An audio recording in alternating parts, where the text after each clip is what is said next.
There they go. And you notice the Rusty Butcher back bike has a little bit more... Yeah, Mikey Hill showing no problem with this hill as he climbs up to the top. And there he is. It looks as if that bike has a little bit more travel than his competitor, and I think that gave him a huge advantage getting up that mountain. He was going up against Jason Samuelson, and there's plenty of different classes out here today. Right now it's a 16 rider bracket here in the hooligan category. Win, you move on. Lose, you go home. Pretty simple format, but we've also got 250s out here, 450s Pro Open, some vintage bikes, a lot of racing out here today. The thing is, I don't think they're actually going home. All of these hooligans are gonna head over to the beach racing that's later on today. I go again. It was actually a figure of speech, Lance. I don't think that they're actually packing up their trucks and going wherever they call their home. So that's what's exciting here. In this category, we're seeing them just take that first run up, but there is a second part to this course we'll be seeing a little later. Yep, there is a second part. It's a lot steeper, a lot shorter run up. What I've heard is that the stock swing arm bikes are struggling getting up. You kind of need that extended swing arm so that you can really be on the front of the bike and not loop out. And it's really neat too to see the variety of riders. So many of these guys we saw last night at Flat Out Friday. Totally. So these guys, they raced all the way till 10, 11 last night.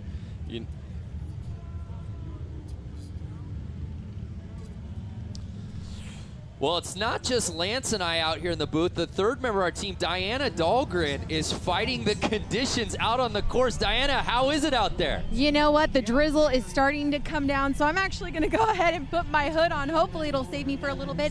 But you're wondering, why haven't we started the next heat? That's because Mark Hill, the last person to go up, he actually slid down the back side of the hill. The track crew is out there right now trying to get him up so that we can get this course reset and going right now. Let's go racing. Yeah, you called it. So here we go.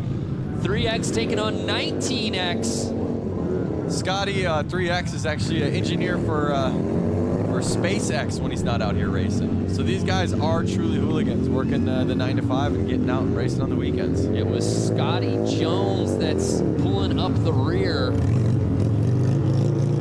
And there you have it. 19X made it over the last jump, and he would be the winner of that heat. So he will be moving on here in our bracketed challenge. Oh, like old school hill climbing. He did not make it. It looks like he launched his bike, if you ask me. Yeah, and that's the thing with hill climb. It's all hands on deck when a bike goes down. Definitely. The track maintenance out there helping getting Scott's bike up. Those bikes are, you know, 500–600 pounds on that greasy hill. It's a struggle.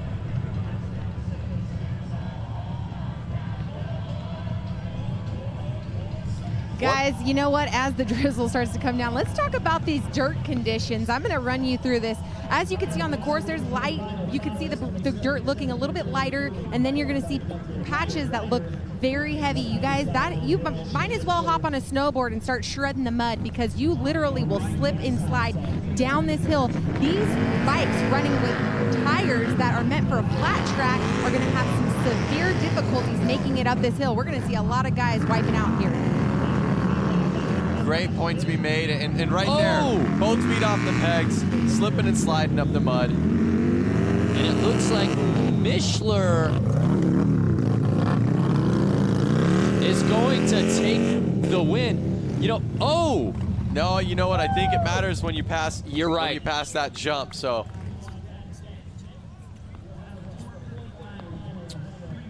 So as Diana said, you'd probably have better luck with the snowboard. Let's not look forget at that rain. that this is a snowboard ski resort here in Little Switzerland. We're about 30 minutes away from downtown Milwaukee, or as Alice Cooper calls it, Milwaukee.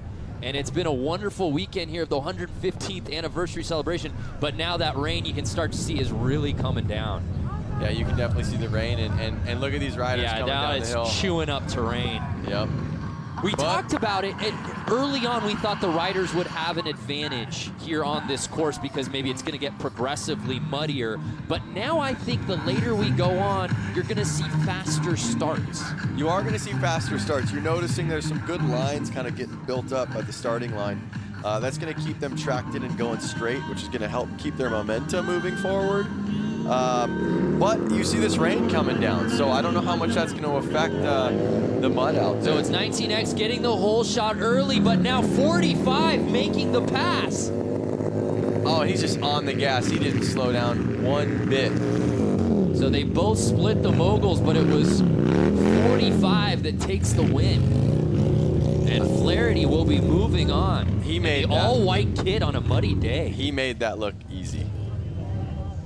A little too easy, if you ask me, Brando. Well, let's take another look. So early on, 19X had it, and then Flaherty starts to make his move. It's really that launch that's really doing it, Brando, because if you notice, JJ did not hesitate over that second jump, which kept his momentum moving forward, which kept his traction up, and he was able to get right up that hill. Hey, Diana, I know you're out there right now. At least on screen, it looks like the rain is really starting to come down. Oh, yeah, it's really starting to come down. Umbrellas are out, hoods are on. Some of these racers are choosing to not start where the rut is. They're actually getting onto the grass top so that they can get better traction. So, I mean, you guys, with this downfall, we're about to see some carnage. Yeah, we are. So Hollis, 142. Leaving no doubt about it. So Louders makes the pass and gets the win. Incredible, Lance.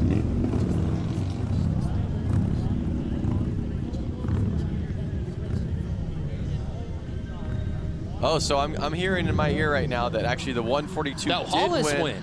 Yes, it is the jump that is the finish line. As soon as you clear that jump, which he did, and his feet came off the pegs, and it almost turned into a yard sale. Good, just getting a little housekeeping in order. Want to make sure we are relaying the format as correctly as possible. But you know, it's the lines are getting so blurred.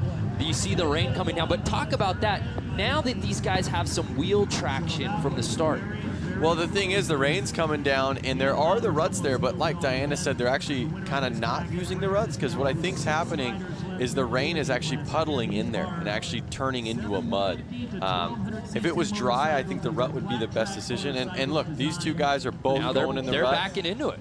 I'm not sure if there is a better choice right now with all this rain. I think they're just doing, you know, what they feel is the most comfortable. The one nice thing about a rut is it is going to kind of keep you in a straight line. Keeps your back tire going straight.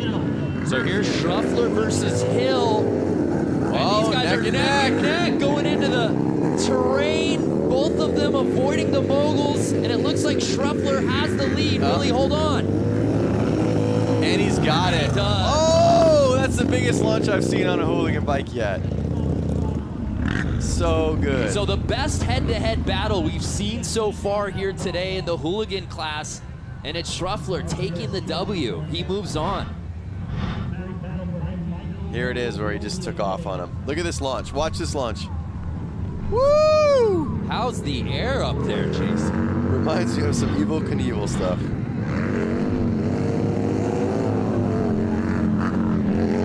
JJ just launching that second Flaherty's jump. having no problem with this course. He really looks like the one to beat in the hooligan class lanes. And you know what's surprising is his suspension. Oh, his suspension looks actually the lowest to the ground.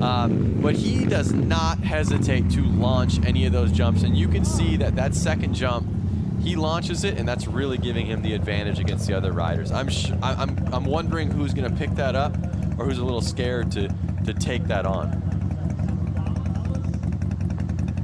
So we just continue to move on here at a torrid pace in our head-to-head matchup. Again, we started with 16 riders, and we're splitting it down to see who will reign supreme here in our hooligan head-to-head class. But again, we're just getting started here with the Harley Hill Climb today. Still plenty of racing going to be taking place. Brando, you and I had the opportunity of jumping on that ski lift, and we were kind of wishing that we could have announced it from the lift. We were lobbying with our producer to let us actually call the entire day from the lift, just kind of going up and down. Getting different angles. They said we do not have the capability. And I said, okay, well, there's always 2019. Let's get ahead of it, guys. Yep, let's get ahead of it. What a view, though.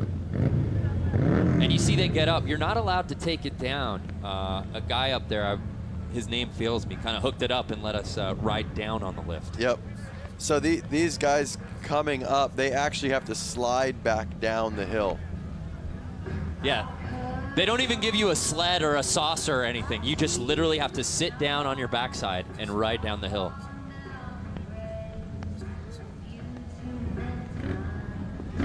So now you see the fans really starting to storm here, little Switzerland. Yep. That's a great view right there. Look at the parking lot full. I'd like to be at that lodge right now. Thank God we took an Uber here. We wouldn't have been able to find a spot. Yep. I'd prefer a nice little chili bowl in that Uber, in the lodge. chalet? Yeah. You're a lodge guy, huh, at the resort? Thank you. Yeah. Look at all the ruts lined up right there. 1, 2, 3, 4, 5, 6 lines. So there you see Hollis on the right, 142. He laid this course to waste on his previous run. Watch this second jump. This really decides who's kind of winning. Yeah. And there we go, number 142 with the win. Hey, Diana, as the conditions seem to worsen, it seems like these guys are having fewer and fewer troubles out on the course. How's it going down there? Well, we have the best of the best now, you guys. We're down to the last 3 riders. 142 just won against the number 11 Scheffler. But now what's going to happen is number 11 is going to face the 45 of JJ Flaherty. Ooh. So basically, whoever loses right now against Scheffler has already taken 3rd. So now we're going to find out who gets 2nd and 1st. Oh my goodness, so this is the one we've all been waiting for. Thank you, Diana. This is it for the win here in the hooligan class. As we said, that 45 bike, JJ Flaherty, has probably been the most impressive out here today. Yep, again, watch him on the second jump. He will launch it without letting off the gas, and I really think that's what's going to take him to the top. And it should be noted, he's been on that side for all of his races here in the brackets. He must have qualified first, so that kind of gives him first gate pick. And with first gate pick, you get to pick possibly the best line.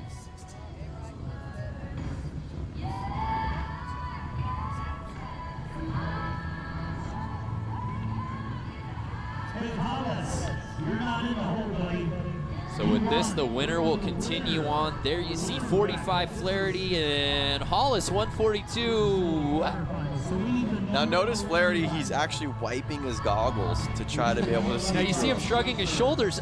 What's going on here, Lance? Hollis was setting things up. Now he walks off the course. You know, I don't know. I'm up in the booth right now. There could be some complications. Does Diana know what's going on down there? Yeah, hey, Diana, are you seeing what we're seeing? Hollis now just getting off the starting line. Stand by, because I am trying to find out the details. Maybe he's just trying to take a more creative start to this course. Start a little further back, get a little more momentum on him. He's like, come on, that's not fair. But again, Flaherty, and you see how muddy. I'm dirty just watching this. How Flaherty in the full white kit seems to be squeaky clean still. Well, he's won all of his bracket heats. Right. He has not fallen. True. So virtually his feet are never really touching the mud until from the start to the finish. And he's not getting roosted. So, that's how he's staying clean. Well, if you're just joining us, we welcome you to the Harley-Davidson 115th anniversary celebration live from the Harley Hill Climb. Diana Dahlgren, what's going on down there? Yeah, just getting an update from this scoring tent here. So 142, who was lined up, he just won that round. He actually needs to race in the next bracket. The loser of that round, which was the number 11 of Scheffler, he's coming over, going to line up right now. He's going against JJ Flaherty. Then the winner of this bracket goes on to race 142. Oh, okay. Nice. So for the gold. Wow. Okay, so Hollis said, guys, I'm already pre-qualified. Yeah. Don't make me go head-to-head against Flaherty right now. So now Flaherty has to, work his arms out a little bit more, work his bike out a little bit more. I'm not sure if that's going to hurt him or not. The waiting game. Here we go. They're lining up. Keep the bikes warm.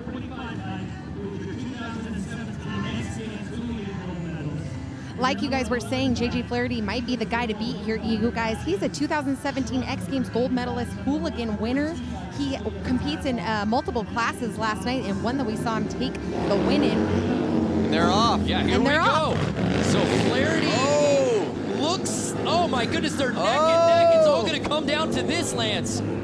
What I tell you, Flaherty not scared to hold on the gas over those jumps. I mean, you saw his feet flying off his back. He didn't have the start he was looking for, but he just sets himself so well on that line.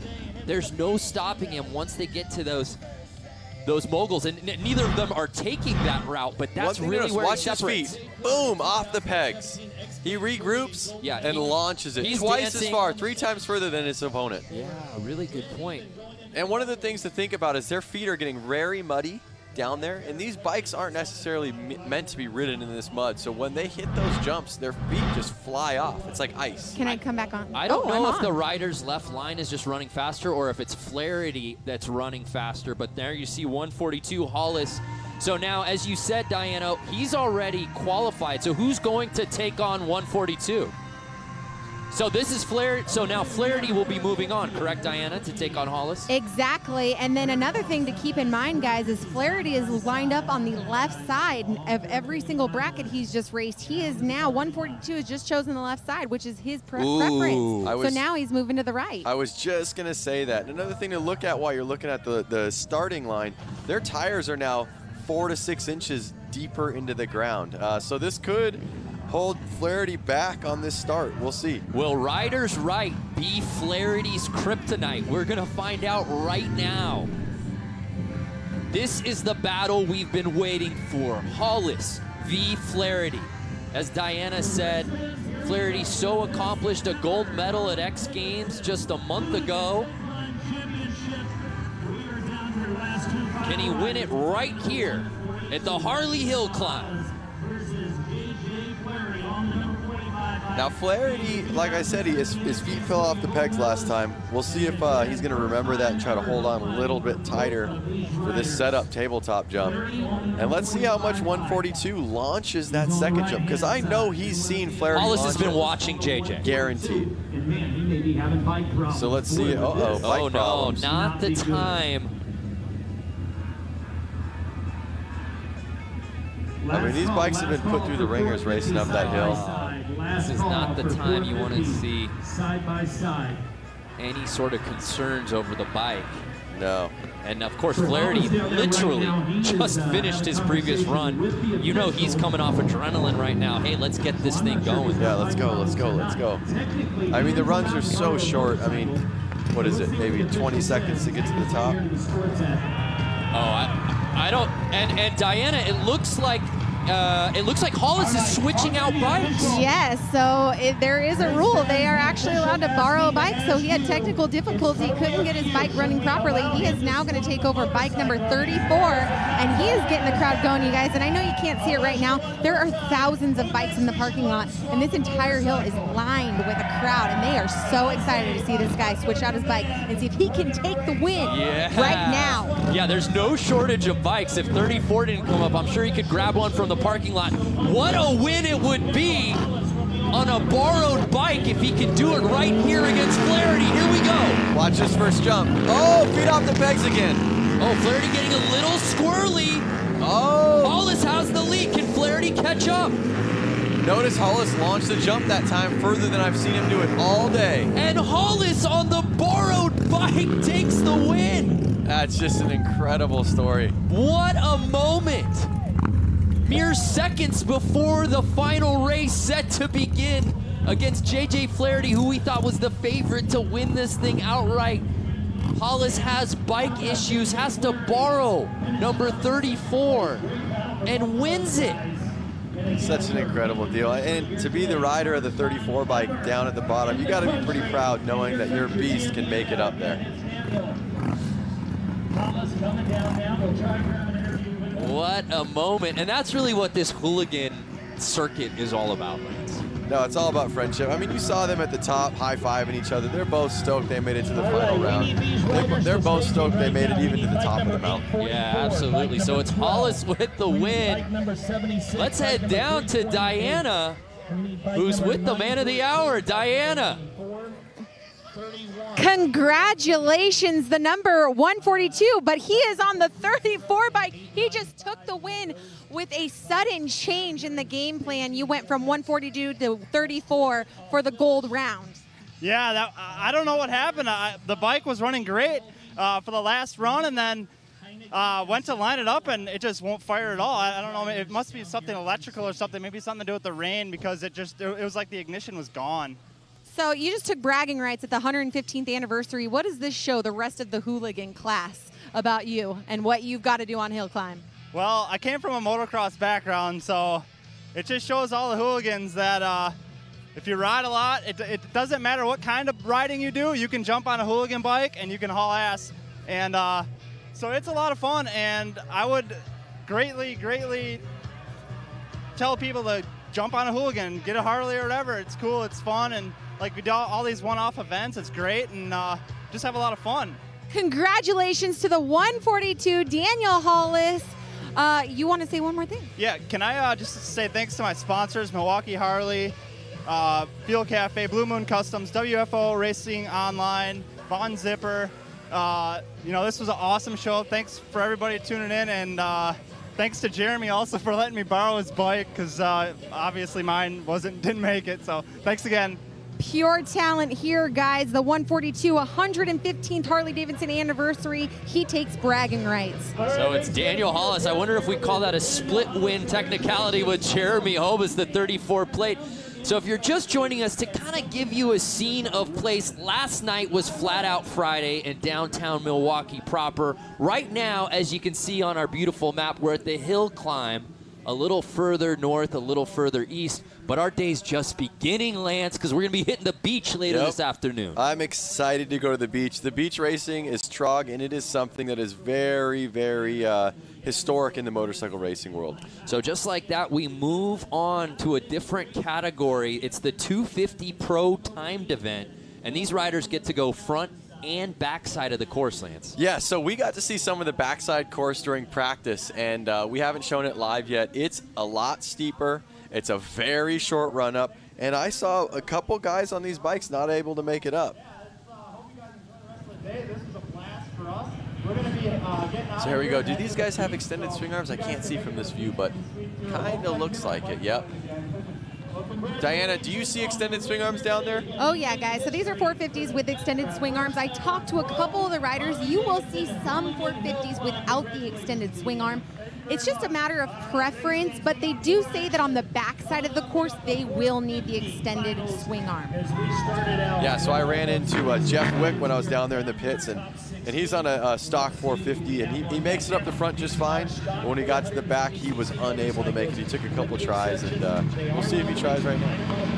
So it's the 450 Pro. There you see Dricken versus Altafish, and Altafish having a little trouble early. These guys are going to have to go through the moguls, if I'm correct. Yes. So we'll see how it rides each line. And it looked like Dricken just jumped out there a little early, and Altafish. And there you have it, the number 12. On the 12 plate. There they go to the back. Moving now on they're to the next down round. to the backside of the mountain. They're taking the easy route there. So again, these motorcycles. And we take another look there. A little less power here. And they kept it close after the moguls, but you see the 12 plate just squeaking out the lead.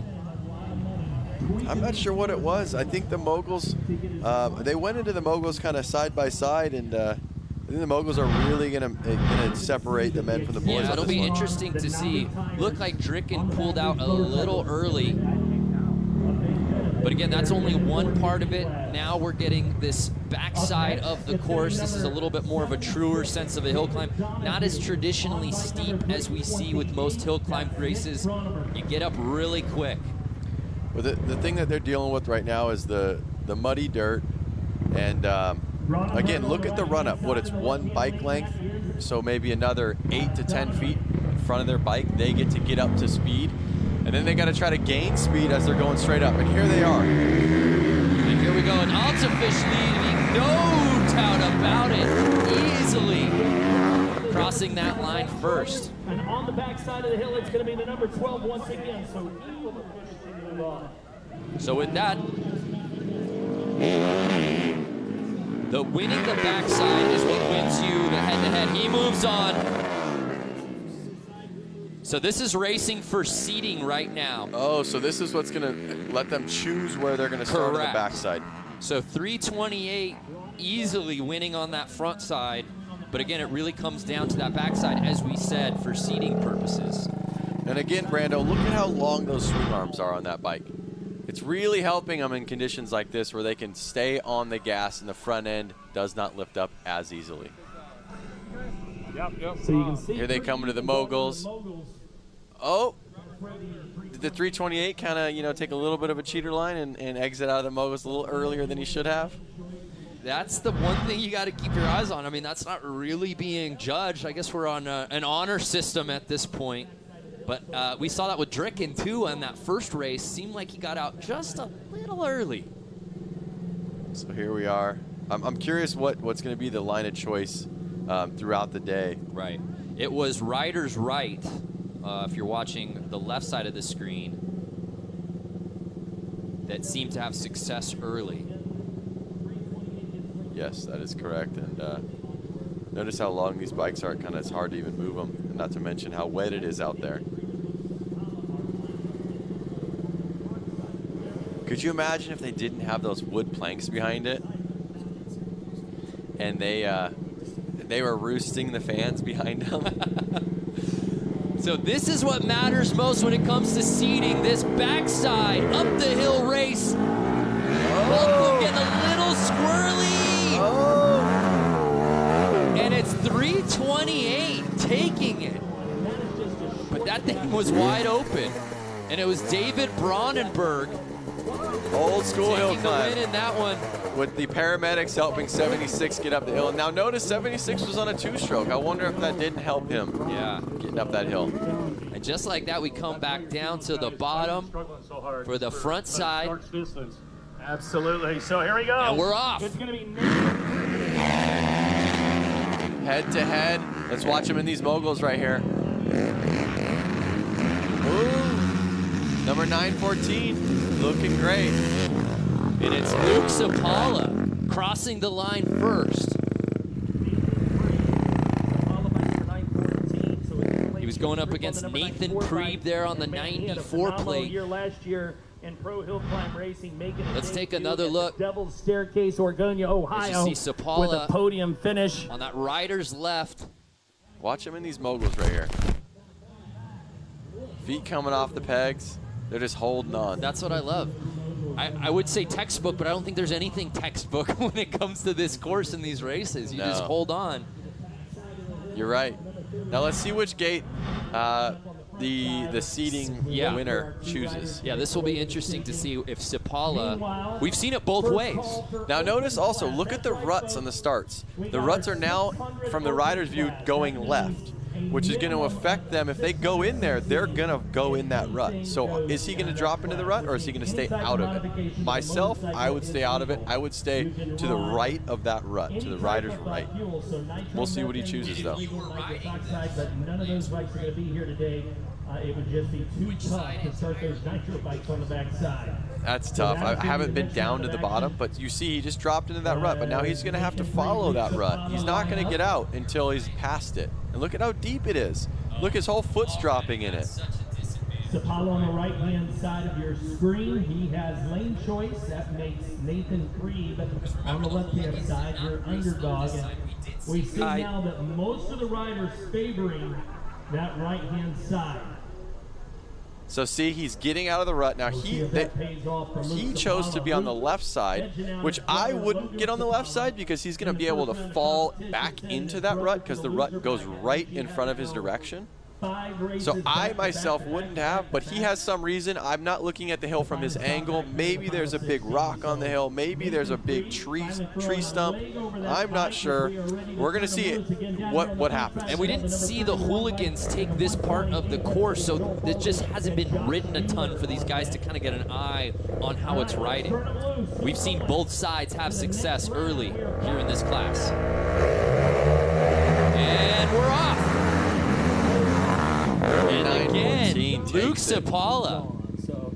left no doubt on the front side and crushes that backside. He'll be moving on for seating purposes. You know, a lot that could be making these riders win or lose could be bike gearing. It could be, does he have maybe a big bore kit, a better exhaust system, something that's making his bike more powerful. So here's Mueller and Faldy. Notice the two-stroke taking the lead right there. That's an older Kawasaki, and you don't see those too often. But he made it happen right there. We'll see if that power band that he has to deal with will help him on the backside of the mountain. So Josh Mueller, that 128 bike, as you see early, stepped off for just a second, but that's where he really pulled the throttle and pulled away. Did you see the second place rider getting roosted the whole way after that? That does not feel good. Imagine BB shooting you as you're trying to also ride your motorcycle. No thank you, but he's still got one other side to race, so we'll see which side Mueller chooses. Again, like I said, watch the two-stroke. This bike has a way different power band. It could be faster. It looks like a 500 maybe. It could be a 250. I'm not 100% sure. I'm not down there. And then we don't even know the size bike of this one. Could be a built 450. Well, guys, you know, Josh Mueller has some extensive hill climb experience. I mean, don't kid yourself by the looks of that bike. It has a lot of raw power. That bike is the same one that was at X Games Aspen earlier this year. We did a feature with him and Harley-Davidson for the snow hill climb. And, yeah, I mean, he is a guy to beat here today. That's a really good point, Diana. You know what? Anytime we have a question, why aren't we going down to Diana? I don't know. Why aren't we? I'm sorry, Diana. So here we go. Wow, I love that angle from the bottom. So you think it was the two-stroke, four-stroke thing that kind of helped choose the winner? Yeah, and on that side, no doubt about it. So Logan Sapala taking on Andy Heineke. 430. 450 pro class. 430 taking on Sapala's plate number. Oh my goodness. Wow, that was the cleanest I've seen through the moguls. Look at the lead he has. Oh my. Look at the lead. Wow. And he's gone. He's not even looking back. No way. He's like, I'm going to win and keep winning. And then I'm going to keep winning. And I'm going to take home the gold. Look at this again, Lance. As you said, Logan Sapala, maybe the best we've seen throughout that part of the course. Moguls, no problem for the 895. He wheel tapped one of those moguls. By the time he set his front end back down, he was literally already out of the moguls. Only rider I've seen do that. With an upset on that backside. Let's see. So after Luke Sapala looking so good in his heat, Logan just laying that front side to waste. He's dropping in the rut, and again, look at how low his tire is in that rut. That's, what does that look like, 7-8 inches? At least. And like I said, once they get in that rut, they just have to follow it, really.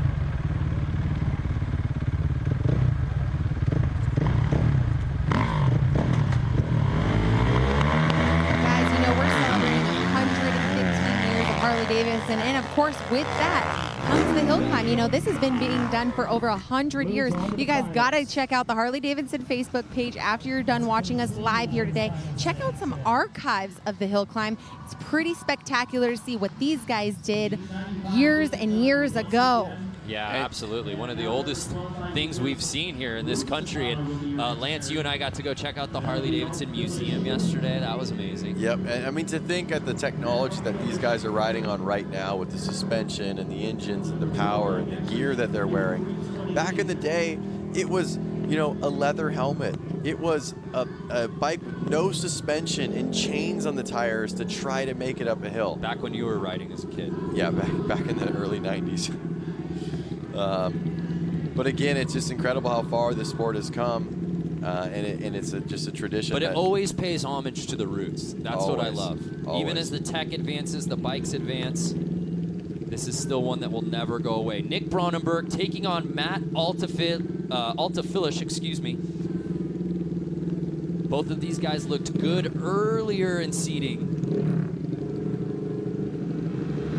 Altflish showed no issues in our first runs of the day in this class. Here it is. Let's watch the moguls. And Matt making it look easy. Getting to the top. So after a less than ideal start, he finished that race the way he was hoping, taking the lead. Now he'll get to choose which side here on the second half of the ride. Are we seeing something yet? Are we seeing the riders in the back when they go to the backside? Are they choosing a left or right, or has it kind of just been every rider's been very different? Yeah, I don't see one side being favored or one clearly ahead of the other. Diana, are you seeing that on this backside of the course, one particular line advantageous to another? Yeah, you know what? Earlier when you guys were talking about it, as the riders come down, I've heard a little hearsay about the left line on the backside being the favorable one. The right, apparently, the rut is so deep that you're kind of caught in it for the first 15 feet or so. But I mean, it's all about a preference. Some guys do really well in the ruts, whereas other guys don't prefer it. Yep. Yeah, that's true. And notice this right here, number 12 is actually not in the big rut. He's just a foot over to the left of it. So he chose the right line, but not being in the rut. And it's interesting because 12 Matt was actually, in his previous race, was on the other side. He was on rider's left when he took the win. Well, this race right here is what really counts. Absolutely. It was for seeding. Now this is what we're looking for to move on. Notice number 328, I believe that's Nick. He doesn't even have goggles on. Imagine getting roosted without goggles. Yeah, I don't know. In the muddy conditions like that would be my choice. And they're off. And the 12 prevails. It doesn't matter what side you put Matt on. He's going to come out with the win either way. That's the way his day is going. Yep. Congratulations on your 2000. The 914 of Luke.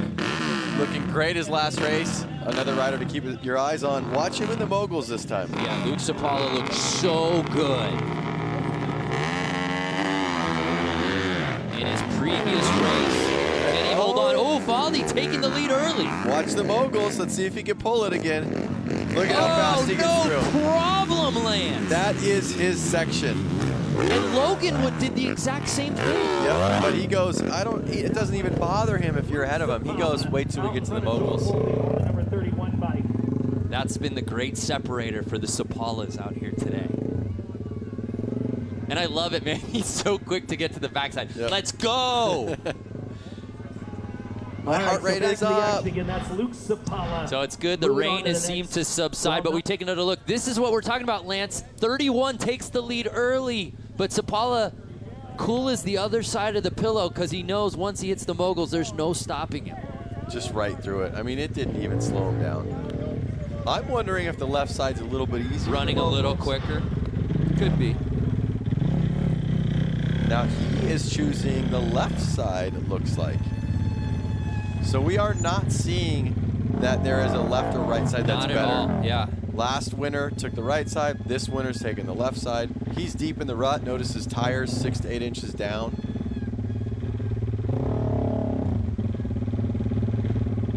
He's finding neutral right now. Let's see what gear they click into. Are they running this up in first or are they running this up in second? Looks like he's trying to get neutral, but he just clicked up maybe second gear. So starting off in second on the gas. Yeah. They're just staying in second the whole time. Sapala easily taking the win there in second gear. And he moves on. So with that, Sapala moving on. Diana, how's the energy down there with these riders coming back down, riders lining up? Well, you know what? All I got to say is the umbrellas are popping out because the rain's coming back. And another thing to go over the bracket system. So it's going to be just like how we had with the hooligans. There's going to be two guys that go up against each other. The loser of that first round is going to race the second round. And then the winner of that round will go against the first round's winner. So a little trifecta 3, 2, 1 round. It's tourney time out here. As you see, Mount Altafish. So he's back on there, the 12 plate. And just as I said, I must have said it, what, 2 minutes ago that I thought the rain had subsided? No. Wisconsin had other plans. I thought we were here for the summer. It's Labor Day weekend.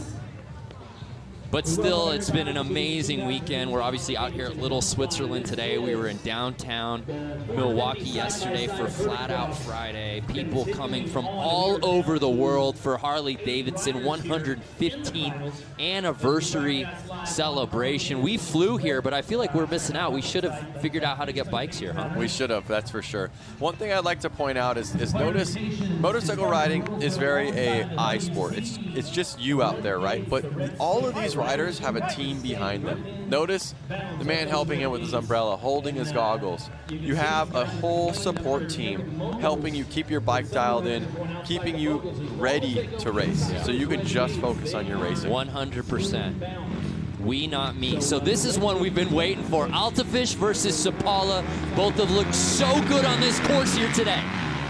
Uh-oh, rain's coming down hard. And notice, 914's on the right side. Is he going to be able to do the moguls like he has been? Oh, threw him nicely. And he takes the lead. It doesn't matter what side you put Luke Sapala on. He's going to come out victorious, Lance. He has those moguls dialed. He is not scared to stay on the gas when he approaches them. Diana, it just seems like Sapala has had no problem whether he's on the left, whether he's on the right. Even if he doesn't take the whole shot, it's all about the moguls where he seems to be taking the lead. Is that what it looks like down there? Well, the funny thing is, you just said without him getting the whole shot, that's exactly right. It looked like he got tripped up on his gear right off the start. So I was a little shocked when he took it through the wind, but the mogul section is definitely where he's going to capitalize on taking this front hill round. So both of these guys have looked really good on the backside, so I'm looking forward to this one, Lance. Yep. Notice that Luke chooses the left side in the rut. And that's what he chose last time, if you recall. Yep. So he's in neutral right now. Notice the tether on his arm. That tether on his arm is an instant shutoff, so if he gets separated from the bike is not going to take off without him. Something that you would normally see on, let's say, a jet ski. You're gonna have a bad time. Yep. And here we go. And Sapala, it looks like it was a come from behind. I thought Altafish might have had the lead early. 9:14 your final. The but it was 9:14. Sapala that moves past him. He has definitely shown that he's the king of this hill. Now I'm starting to hear the rain. You guys, I don't know if you realize this, but 895, he's already lined up. That is Sapala. And then we have the 914 of Sapala about to line up against him. You know, are we going to see brothers going head-to-head here? I was just going to say, did I hear Sapala? Are we seeing double out here today? Yes, that's exactly what we're seeing. Is Sapala and Sapala going to be in the final round? So this is the round for third place, if I'm correct. Yes. Correct. So we still have a Sapala, and then, so Matt has to go against another Sapala. Not Altafish goes, are you kidding me? I lose to Luke Sapala, now you got to make me go up against Logan? Yes, and exactly right here. So if Logan takes this win, we're going to be seeing a brother standoff here. Ooh. We saw Venus versus Serena yesterday at the U.S. Open. It is a weekend for siblings in sports. Could we see Sapala v. Sapala? Matt Altafish says, I might have something to say about that. We'll see if Matt can regroup and get through those moguls a little faster this time. For those of you watching live on Facebook right now and all of our channels, make sure you give us a comment. Let us know what you're thinking so far about the hill climb. Over 100 years, 115-year anniversary here that's going down. Here we go. It looks like Sapala takes the early lead, and it's the moguls where he's really pushed past the competition, and it's more of the same. Logan Sapala. Diana, I just, when you said that, I popped onto Facebook. Even though I'm watching it live right here, I popped onto Facebook just to check it out. I'm seeing people from all around the world watching this. Yeah, we Tana love to Holm. hear where people are from. Yep, Tana Holm all the way from Finland. Right now, we this. are streaming on thousands of channels live, guys. I mean, across the globe right now, they are watching the 115th Harley-Davidson anniversary. Yeah, that is the power of Harley-Davidson. Holler at us. We're not kidding. Give us a shout. Tell us where you're watching from, and we'll show you some love here on the broadcast here today. Yep, I'm seeing Camille all the way from Ireland. What's up, Camille? Luis Gonzalez, I am here. You are here in Little Switzerland. All right, Luis. I like that. Goose Bay, Newfoundland, Canada, Derek Cleary. Keith Wenrick in Mesa, Arizona, we see you. I want to know out of these guys watching right now, what bike would they ride? What bike would you rip up this mountain? Tell me right now. So here we go. It's the backside between Altafish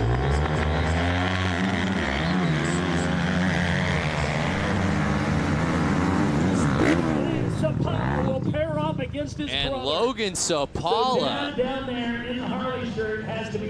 It is the Sapala day. If your name is Sapala and you have a bike here today, you're probably in the finals. I would say the Sapalas have been riding with each other their whole lives. They've been competitive, brotherly competitive against each other. I think that they're going to be smiling that they're lining up with each other right now. So we'll see how it goes. More fans watching. Kearney, Nebraska, Kelly Dahl, what's good? South Padre Island, Texas, stand up. We see you, Karen. Arwo Grunveld, all the way from the Netherlands. Toms River, New Jersey, Doug Staples. Great to see such a global crowd watching here. And we've got brother v. brother. This is that storybook ending to that 450 class. Logan versus Luke. Who's gonna take it, Lance? Oh! Here's the mogul section. Head to head. Oh my goodness! Head to head. Oh, it's a photo finish, Lance. Wow, I can't even tell you who won right now. Logan Sapala just took that front round. Wow. So it was Logan, Diana, that took it. I mean, they were neck and neck there. That's Logan. Luke's little brother. That was in a the light photo blue. finish. Even watching it live again. And man, that's the finish about right there. So I think one it's thing we do know is their dad definitely taught him how to do the whoop section. Got you. So they have been trained in the whoops, which is really helping them in the moguls right now. And it's shown from, you know, the morning they started. Again, 895 plate is Logan. Luke Sapala in the 914, correct? Yes, that is correct. Logan on the 895 and Luke on the 914. I mean, I wonder who's older here.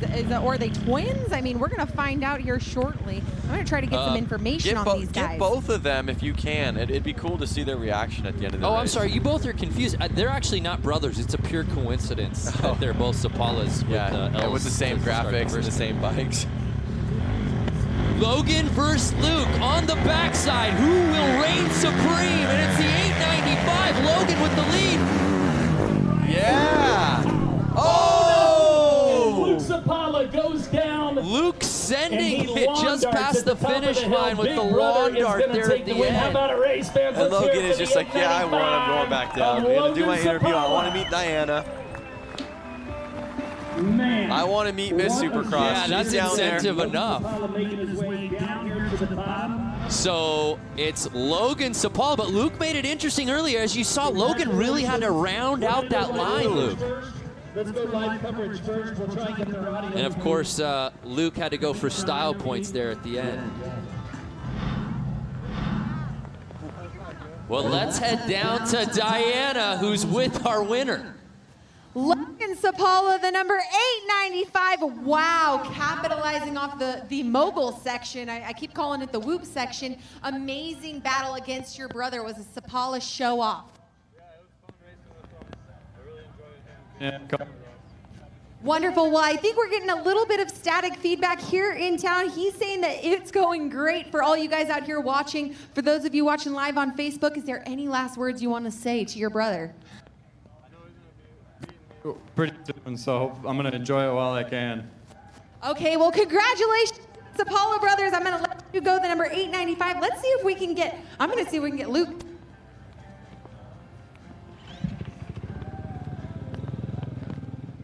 So Diana's hustling to get brother Luke.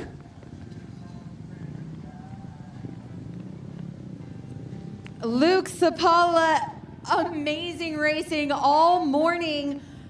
I've been saying that your dad must have taught you guys how to handle the whoop section, right? So how was it up there? And then also that last round, you just took a fall at the very end. Yeah, the hill is super fun, and that whoop is like, that's the most important part of the hill. If you get through there good, then you at least get lane choice. But yeah, on that top part, I don't know, I just think I hit a rock or something on the top, and my back tire just kicked out, and I just went right over. Are you the younger or the older brother? Younger. Okay, so the older brother took the victory here today. When's the next matchup between Sapalas? Probably next weekend, hopefully. All right, well, big round of applause here from Little Switzerland for the Sapala brothers. Guys, we're going to take it back up to you. Yeah, thank you, Diana. Just a super neat story to see both those guys. And we were seeing all throughout their heats and the brackets that they were probably the most impressive all day. It was fitting that they would end up going head-to-head there in the final. No, it was great. I'm sure their dad was stoked. I'm sure the family was stoked. Everybody that's watching it from their hometown is going, wow, they both made it. Wow, they're head-to-head. Yeah, and they made it so close, especially on the front side. That was a photo finish. I could watch that replay a few times and probably change my mind on who won that front side. Totally, totally. But, I mean, you saw him in the backside, and it was pretty, you know, that you could tell who won that one. Yeah.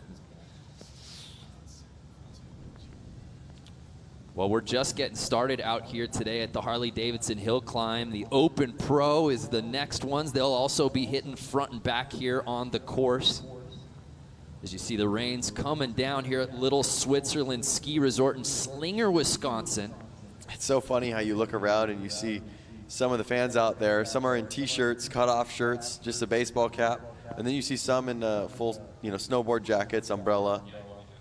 So it's pretty incredible.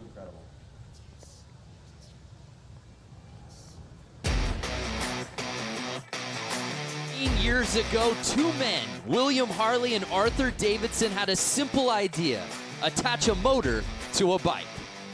Little did they know that concept would give birth to a culture all its own. In celebration of an American icon, bikers have gathered from near and far to test themselves and the clock. Last night, spills and thrills ruled the oval during Flat Out Friday to begin this weekend's festivities on the shores of Lake Michigan. This morning, expect more as we go vertical. It's hill climb. Then, with no time to catch your breath, speed meets sand at the beach brawl, something the racing community hasn't seen in a century. So to borrow the immortal words of Steppenwolf, it's time to get your motor running for the Harley-Davidson 115th. What a day out here. Brandon Graham alongside X Games gold medalist Lance Corey, Diana Dahlgren out on the course. The Open Pro up next here at the Little Switzerland Ski Resort. We're just about 30 minutes away from downtown Milwaukee. Unlike the previous races where we're seeing head-to-head, this now our first category where we're seeing timed races. So timed races will be interesting because they're going to be able to choose any location on that mogul section. So there's not going to be an advantage or disadvantage on, oh, I got stuck on the right side, oh, I got stuck on the left side. They're going to have a wide open course, no one roosting them. The course is all theirs. Take the front side, take the back side, and we figure out the times from there. Of course, the rain has steadily been coming down all day. And you know the guys who are racing in this category, that being the Open Pro, have been keeping an eye on, obviously, the hooligans earlier this morning in the 450 class. But for more on these guys and what's in store, let's head down to Diana. You guys, the rain has started to come down heavily. With that is going to be coming some very slippery mud here. It's sticking to everyone's boots, a couple inches worth on these tires. With the Pro class, you're going to see some studded tires. It's going to add traction so that they can get up this hill as fast as possible for these timed runs. Yeah, that's a really good point. We didn't see that in the previous classes with the studded tires. Now we're getting that out here today. Now it looks like it's a Sapala again. And I wonder if he put studded tires on his bike, or is he going to ride the same bike? Interesting. Logan Sapala, who took the win in the 450 class just minutes ago, is now getting timed in the Open Pro event. And again, if you're just joining us, thank you so much for watching. And we want to hear from you. This is just as much your show as it is ours. What do you guys want to see? What type of access? Who do you want Diana Dahlgren to talk to? Let us know. Let us know where you're watching from. We love the international field of watchers out here today. We'll take the win. They definitely have to maintain each section. So Logan Sapala, who's perhaps ridden this course better than anyone we've seen out here today with the previous classes, will be really interesting to see, Lance, what he does, realizing he's not necessarily going head-to-head right now. Yep. Notice how much the rain is coming down. I wonder if the Sapalas are going to be a little exhausted after the last couple of heats they had to do, and if these other riders that are fresh, are they going to come in with more stamina? Are they going to be ready? Or is it actually going to be a disadvantage because they haven't been riding the track all day? Combined time, front and back side. And the neat part about this community is that it's all hands on deck. So many of these guys riding out here today at the hill climb. We also saw last night at Flat Out Friday some of these guys we've seen at the hooligan races, whether it be their own circuit or even at X Games Minneapolis. Yep, that's one thing about motocross racing is you are just all over the map, riding in different states, different locations, and it really brings everybody together. Now I wonder for Logan Sapala, as we said, is he going to be a little winded? After that win, you're kind of riding off of adrenaline. Now that's stopped. Yep. Gets a little colder, letting the rain hit you. I think he's ready to, like, let's go. Yeah, he's been outside this whole time. He's been getting wet, you know, his arms, his gloves. His whole gear set is soaking wet, which is not going to help him. That's slip and sliding on the bike. Looking at our fans watching, Rodney Holm, aloha from Hawaii. Hopefully the weather's a little better over there. Indian Springs, Texas, Kevin Vincent, we see you. Longview, Washington, Rick Harper. So keep watching us all day long. Again, it's Harley Hill Climb right now. We've got the battle at the beach later this afternoon. Excited for that one too. Don't go anywhere. Harley-Davidson giving you unparalleled action and access all day long. I just have a guy right here saying, Mike Smith wanted to say what's up to me, so I want to say, hey, what's up, Mike Smith? Yeah, what's up to Lance and Thrashin'? Okay. Monterey, California, Joseph Camacho. Jeffrey Steegman representing the Ohio. Yep. And again, Scotland in the house, Roger Foote. I wonder all these places. Let us know. Is it raining like this where you live? Yeah, what's the weather like? Because I know a couple people were saying that they're from California, and I know it's not raining there. But one thing I just saw is Corey Sanko from Scranton, PA. Oh my gosh, Dunder Mifflin! Dunder Mifflin, dude. Dunder Mifflin, this is Corey. I saw Scranton and couldn't. Because you can't help yourself. So we're having some, we're figuring some stuff out on the scoring tent. That's why you're seeing the delay. While we do that, though, let's check in with Diana Dahlgren, who caught up with some people, I believe, earlier this week in town in Milwaukee. Let's check that out. Here at the Harley-Davidson Museum, it's a constant festival, a revolving door of thousands of people who share a common passion and a common philosophy. I'm sure you get the same answer from everybody. Freedom, you're out there in the air. I mean, there's nothing inhibiting you, or you can feel the road, you can feel the wind. To be a biker, you have to be resilient and willing to be flexible. You have to have a sense of adventure to be able to enjoy Harleys like you're supposed to. To be a biker, you have to be free.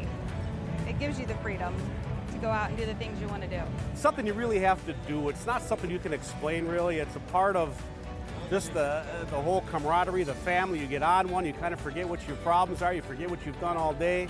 It's just a matter of realizing what you've got and enjoying it.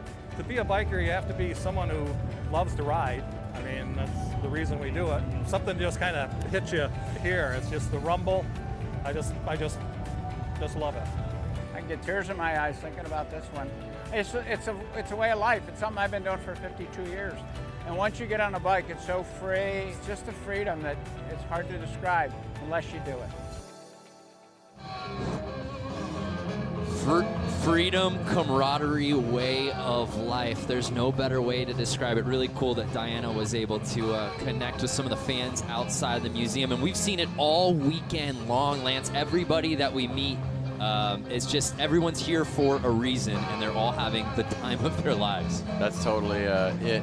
There's so many parties going on right now. There's parties at the museum, parties right here, parties all over town. We can't even get into our hotel lobby because it's blocked with bikes. Yep, streets are blocked off, bikes are parked everywhere. And there's so many people in the hotel that I actually got trapped in an elevator for more than 5 minutes. Diana, I don't know what is up with you and getting trapped in elevators. I don't want to air old stories, but I believe you got trapped in an elevator at X Games about a month ago too, right? Yes, I did. We made a sports center the next morning because there was 3 Olympic gold medalists on the elevator with me. We were trapped for about an hour, just short of an hour and a half. Oh, that's my nightmare. But the thing that you told me last night was there was 3 gold medalists and like 15 more people, so 20 of you in there. Yes, there was about 20 of us in an elevator. I wonder why the elevator got stuck. We're getting off the rails, though. If you're watching, you're checking out the Harley-Davidson hill climb from Little Switzerland Ski Resort here in Slinger, Wisconsin. Brandon Graham and Lance Corey in the booth, and the fantastic, the incomparable Diana Dahlgren just bearing out the conditions out on the course. And Diana, how is the rain? Is it still coming down? Any sort of clearance out there yet? No, guys, not yet, unfortunately. It's not pouring like it was, but there's a light drizzle coming down. It's going to make for some great racing out here. Like you guys said earlier, the 895 is currently lined up, ready to go for his timed run, but they are working on some technical issues we're having on the backside right now. But you know what? This is just a wonderful celebration. Like I said earlier, the parking lot has thousands of Harley-Davidsons. Loads of people have driven 30 miles north of downtown Milwaukee to come up here to check out the Harley-Davidson hill climb. And like we've been saying all morning long, is that this is a century-long event. This is what Harley-Davidson was built off of. This was one of the first sports that they came out here in the early 1910s. And the museum in downtown Milwaukee shows some amazing things depicting a hill climb 100 years ago. And if you don't have a dirt bike to get up the hill, there's always the chairlift. My favorite route. Actually, no, I do want to ride up that hill. Well, there's no shortage of bikes, Lance. If you want to take a break from the booth, you can get out there. So you can handle this? Look at this, huh? Will any of these work? Oh, man, I'd love to ride that gray Battleship CVO right there. How about you guys watching out there on Facebook? Any particular Harley out there catching your eye? There's a lot of bikes out there. Jake Berg, send it already. We're getting there, Jake. I promise you we're getting there. The thing that's cool about being on a bike, and the reason why I love it, is if you're here on a bike, you're getting anywhere you want to go. Yeah. You're in a car, you're getting jammed up. Well, that was why you kept hearing it time and time again in that feature where Diana went and met with some of those lovely riders outside the Harley-Davidson Museum. Freedom was a word that kept getting used over and over again. It might sound cliche, but there's no truer sense when you talk about jumping on a bike. You're right. So while as we continue to wait here with some of the scoring things getting worked out, let's head down to Diana, who's with 895. Yes, I'm down here with the Sapala brother, and I was just thinking what a great idea it would be to go over some of the features on this bike to show you guys what is going to be racing up this hill. So, Logan, right? There's 2 of you. I get you confused. So let's go over your motorcycle. Tell us what the key differences are for this class versus the hill. Yeah, these are totally custom frames that are hand-built. Like, this one was hand-built by my dad and Mike Bronk. And just bike motor out of a BR 1125 or a Buell 1125. Then we put a 1190 big bore kit in it. Custom tunes, custom exhaust, custom airbox. I mean, pretty much every part of them besides the suspension is 100% custom. Is this tire going to play a key role in the traction getting there? Yeah, definitely. Like a paddle tire right now would be really skaty because the ground is so hard and slippery. So I went with a knobby. It should get a little better hook, but not quite as good as a metal. So where are you and your family from? Ellsworth, Wisconsin. It's about 45 minutes east of the Twin Cities in Minnesota. Okay, so it wasn't that far of a drive. We have some of your competitors who've driven, you know, from Arizona, California. Is hill climb very prominent here in Wisconsin? Yeah, right where I live is about the strongest amateur district or amateur scene that hill climbing has, and they're all really fast guys. And this is exactly why we didn't take the win in the class before this one. So we're going to get ready, get these things going. I'm going to get you suited and booted so that we can take off. Guys, that was the key differences. Hopefully you heard all that from down here, and we're going to get ready to go racing. Yeah, thank you, Diana. So, as Logan said, this is no accident. The reason he's having success and also his brother is having success out on this course. This is what these guys do. Yeah, and that's what I was saying earlier on in the race is that you got a lot of guys out there with more stock-ish bikes, and then you got a lot of guys out there with pretty rad custom-built bikes like his. And I think that's going to help a lot. It's going to help quite a bit, to be honest with you, because it virtually is a drag race. So after seeing Logan take the win going head-to-head against his brother Luke, we now enter the category where it's strictly timed races. Each of the riders getting to go front side and back side here today at Little Switzerland Ski Resort. Barbecue's flamed up, burgers going. You could just see it getting muddier and muddier.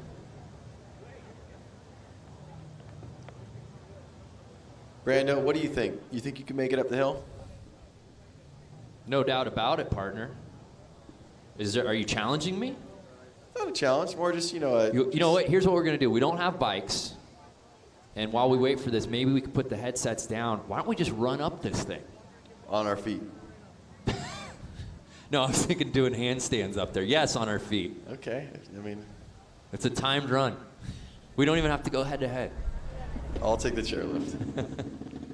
That's your all right, I hear our bike started up. I think we're ready to roll. So after that wait, Logan Sapala ready to kick things off here in the Open Pro timed event. Oh, wait a second. This is a different bike than he was on before. You're right. Way louder. You hear that? Yeah, this thing's purring.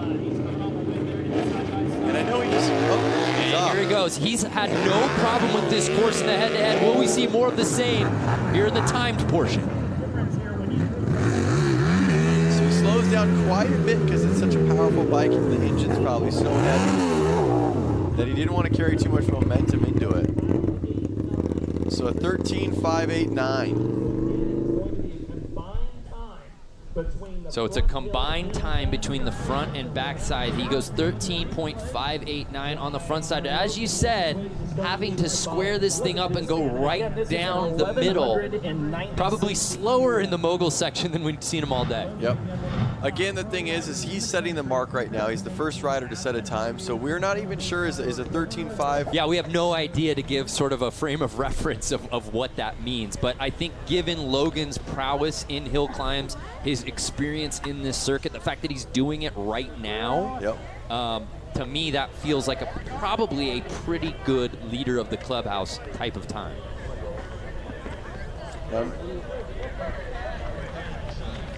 So Diana, we saw him there finally on the time portion. We got ready to roll.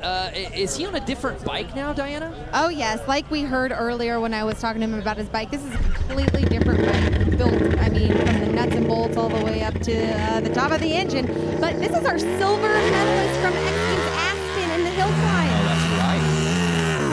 For those who didn't watch, as we await his time on the backside, we did the Harley-Davidson snow hill climb that Lance, myself, and Diana were all a part of. As many of these guys we're seeing out here today actually took their bikes and rode up the super pipe. So there you see 2.619.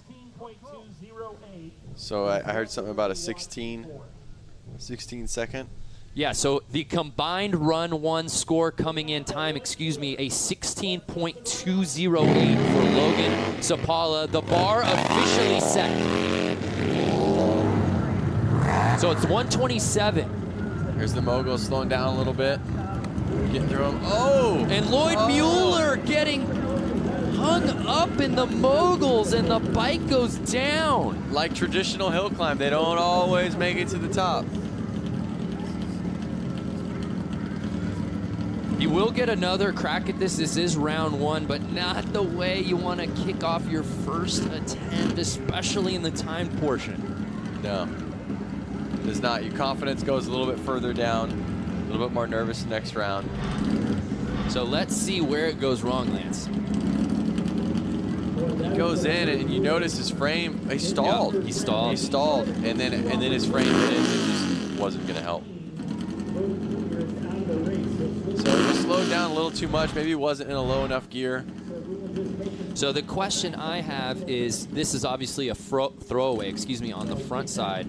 When this occurs, do you even bother about the backside, or do you just wait for that second attempt? I would say that your time's already basically null and void, and really no point in wasting. You'd have to ride to the top, so no point in wasting the energy getting there and having a time that doesn't really. Mueller's asking, well, can you just count my backside? I think that might be a pretty decent time to beat. Yeah. So here's Logan Peterson out of River Falls, Wisconsin. Again, Logan Sapala with that 16.28 combined time. Setting the mark. Is who is to beat early on. Now this bike looks a little bit more traditional. It does. Diana, from where you are, can you see what kind of bike that is? Yeah, I mean, it is customized, guys. The engine does look different than what the Kawasaki. That definitely does not look like a stock 450 Kawasaki motor. Huge swing arm. I mean, fender in the rear. I mean, and I don't know if you guys can hear it from where you're at, but this motor is very deep in sound and very unique. Just as you started to talk, it sounds like you started it up. You can hear it. And now that we're getting a closer look at it, yes, that is definitely a bigger engine, definitely a long swing arm. See, you're getting a good view down there. Yes, I am. You guys are missing out on all the fun down here. Yeah, Diana, I don't know why you're complaining about the conditions. You have the best seat in the house. You guys, I've been snowboarding on the mud the whole day. Mudboarding. Mudboarding. Looks like the rain's calmed down a little bit. I don't see it in the screen as much. How is it for you down there? Yeah, there is still a light drizzle coming down, but you know what? You guys are in a nice, comfy area watching the races here, and then so is everyone else that's watching us right now. They're on Facebook Live watching the hundreds and hundreds of channels we're streaming live on right now through Harley-Davidson. It's the 115th anniversary. It's a very special weekend. This weekend only happens once every 5 years, where we celebrate the birthday of Harley-Davidson. So a huge shout out for HD for having us out here and all these people here to watch. It's just an amazing weekend so far. 100%. Again, if you're just joining us, we want to hear from you. Now notice he went to the backside of the hill, so he is going to hit the backside. I'm not sure if he took the chairlift up there. So Mueller is taking the backside. Okay, so interesting. I will say we'll get to the competitors list eventually, but it is truly a family affair out here in this pro open time class. So I'm not sure how they're going to score that, if he's doing it just for practice so that when he comes around again. So I am getting note right now from our scoring and research department. They are giving him a run one time of 60 seconds. So even though he will get another chance, in order to complete this backside, basically if you do not finish that front side run, for whatever reason you drop the bike or can't complete it, you're getting a 60 seconds. So now you're tacking on to 60 seconds on that backside. That's what's going on with Mueller. That makes sense, because if another rider doesn't make it up, there's something to kind of judge in who's actually getting last place. So we've got 2 Muellers out here today, 2 Louders, and 3 Sapalas racing in this list. He had a misshift right there. And he's off. Nice Nice run. I'm not sure. Oh, they gave him a 2.7. So 2.7. Now remember, Logan Sapala put down a 2.619 on the backside.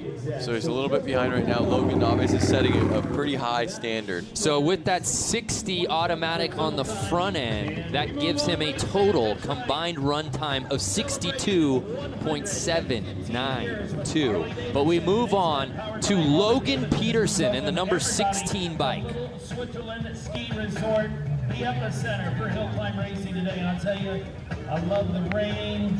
It just feels good out AJ here. Harnack, less talking, more riding. Say no more, AJ. We're just going to lay out. Mark Bueller, what's up from North Carolina? I'm liking seeing these happy birthday comments. Medina saying happy birthday. Zandra saying happy birthday. Definitely happy birthday to Harley-Davidson. Can you imagine starting a brand and leaving a legacy like this for 115 years, and it's going to keep going. Such a heritage brand. We were talking about it off air yesterday. He's off. Here we go. Logan Peterson on his first run. Here's the moguls. Let's see how he does. He gets through him though. Back on the gas. So we'll see what that front end time comes in for the 16 bike Logan Peterson, and it's a 17.279, I'm being told. As Kirk Mueller lines up out of So a little more than a second slower than what we saw out of Logan Sapala. And you know what's kind of cool is the diversity of motorcycles that you see out here. Michael Crowell, hello from sunny SoCal. We'll be there soon. Hey, Terry A. Martinson, hello from Norway. What's up? So now he's walking the bike down. It's getting so muddy down there that he's feeling more confident, you know, pushing it down. So a 17.279 on the front side. That's going to put him quite a bit behind Logan. Already, that's 4 seconds slower than what Logan did on the front side. That's actually slower than Logan's combined run time. Yep. And he's still got another side to go. Hey guys, I'm not sure what this, I'm gonna actually end up finding out about it, but there are charge up stations down here next to all these bikes, and when 16 was about to take off earlier, it looked like his dad was giving the bike a charge, possibly to start it. Lance, would you know anything about that? Yeah, so these engines are so powerful that, so big that they don't have kick starts on them, and I believe they also don't have electric starts.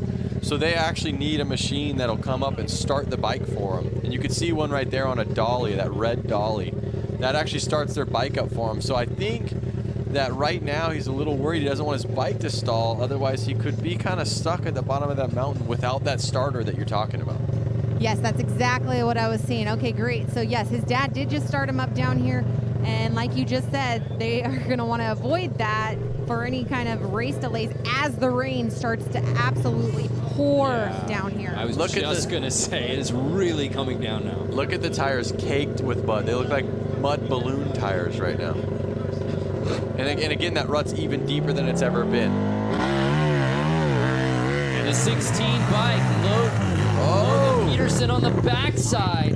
Yeah, I guess making it to the top. Number one here. It's starting to get more and more slippery. 3.454. Add that up, we'll get a, I should just pull my calculator. Yeah, I was told there would be no math. So that comes out to a 20.738. So still Logan Sapala, leader of the clubhouse. Keep those comments coming. But the 49 by Kurt Mueller launches it right through the, oh! No! Tank slapping. So he gets through the moguls and then gets squirrely right out of the exit. Let's see how that did on his time, but I will tell you what, he was not scared going into the moguls. 15 seconds to get up the hill. And you know, a lot of that again. is the seat time that you have had in hill climb. Logan Sapala still leading that 13.589 on that front end. No one's been able to touch him there. Kirk Mueller could have made it interesting had he not had trouble out of the mogul section. I see somebody antagonizing me on Facebook saying, Brady says, I see how it is. You guys don't want to read my comments because my last name is too intimidating. All right, Brady, let's give it a shot. Brady Brishagella. How'd we do? Let me try it. Brady Brishagella. Shout out guys from Australia, Adam Newton. Seen a lot of people watching from Michigan. Love that. Pittsburgh, PA. Trisha, what's good? Keep the comments coming all day long. We're going to be giving you action from the hill and, of course, from the beach a little later this afternoon. Lance and I are really excited to get out there. Definitely. I want to see some comments. I want some questions. Ask us about some answers that we read. So here's Mueller on the backside, and he shows no problem there, getting up real quick. Interesting to see. Hey, I was saying, I think you and I go to the beach. Should Diana stay here and do the sidelines for the beach races from the rain out here? You and I work great as a team, and she works great by herself, and she could probably Diana, handle it. why don't you stick around the hill, and Lance and I will go to the beach a little later. You know what? That sounds like you guys are excluding me from our family festivities today, and I don't like that. I'm hopping on the helicopter with you as soon as these races are done, and we're going to fly down to the beach. So here's Louis Louders. And it should be noted, I'm waiting on Mueller's back time, but I heard it might have been even faster than Logan Sapala. Louders right there. He took it very mellow through the moguls. His bike, you could tell it was fast. He was hauling butt going up, but as soon as he got to those moguls, it definitely slowed him down. Check it out right here.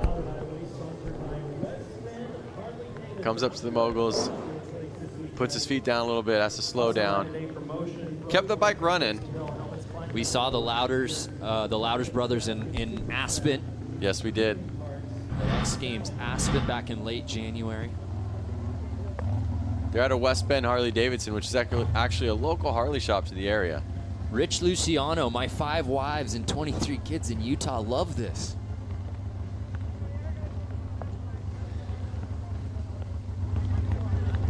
Bob Snotherly, we want to see Diana at the beach. All right, Bob, we'll bring Diana to the beach. Diana, you can come. You know what? That's because give the people what they want. Give the people what they want. I think they want less Lance and I, more Diana Dahlgren. I don't know why you guys are still talking at this point. So we're still waiting on some of these backside times. Hey, look at that. Brady says, whoever tried my name last got it right. Oh, your boy. That was Lance Corey, X Games gold medalist. And a spelling linguist specialist as well.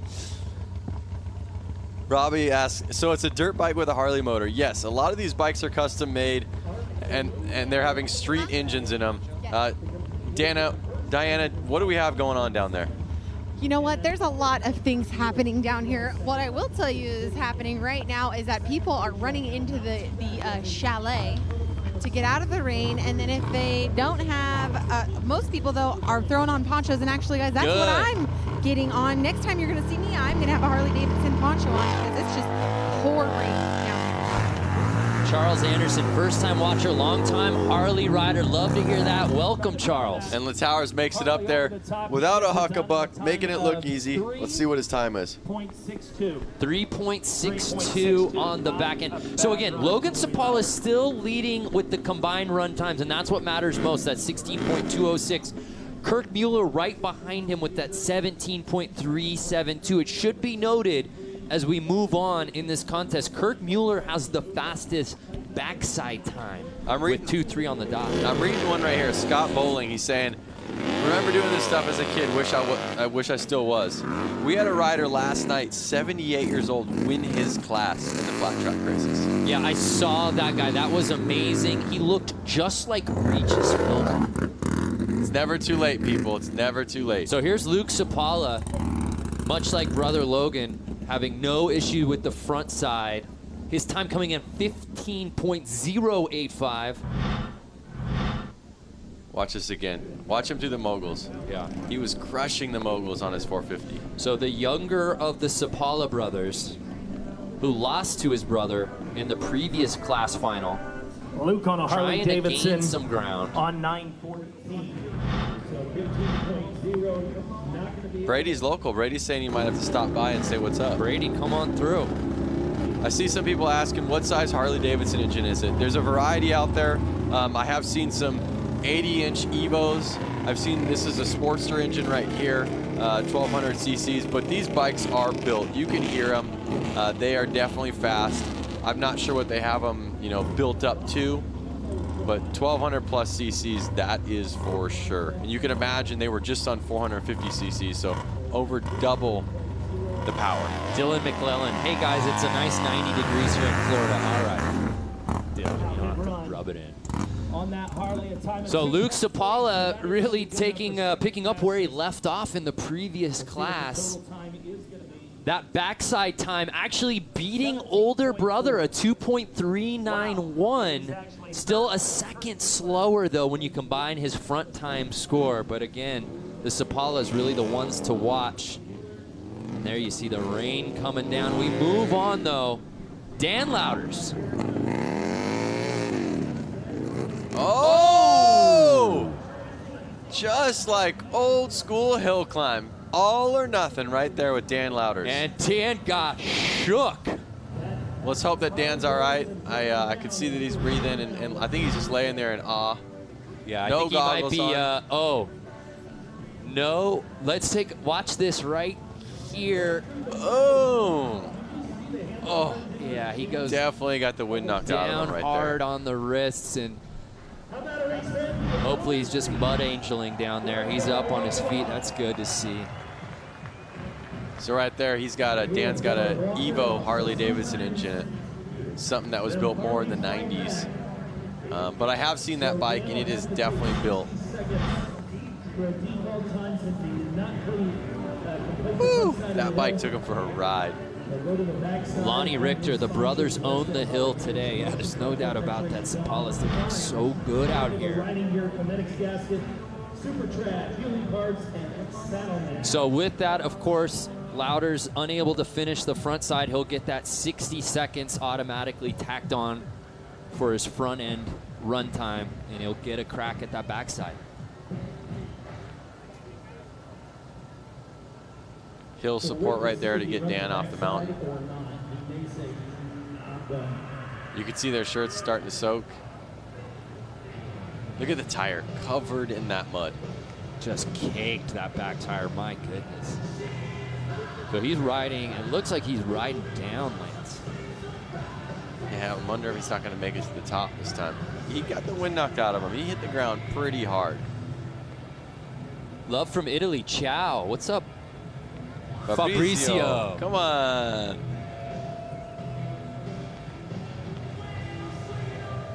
My man Brando about put his face in my phone to try to read that. I mean, to be fair, we don't have a laptop open. We're watching from your very small iPhone that's in front of your face. I'm sure a lot of people are watching. That's why I was mispronouncing our buddy's name, Brady's name. I just couldn't see the font.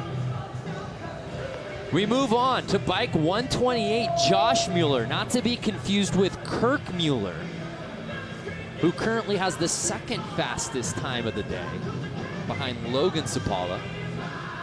Is anyone going to be able to beat Logan? Yeah, could Logan go 2 for 2 out here today after taking the 450 class?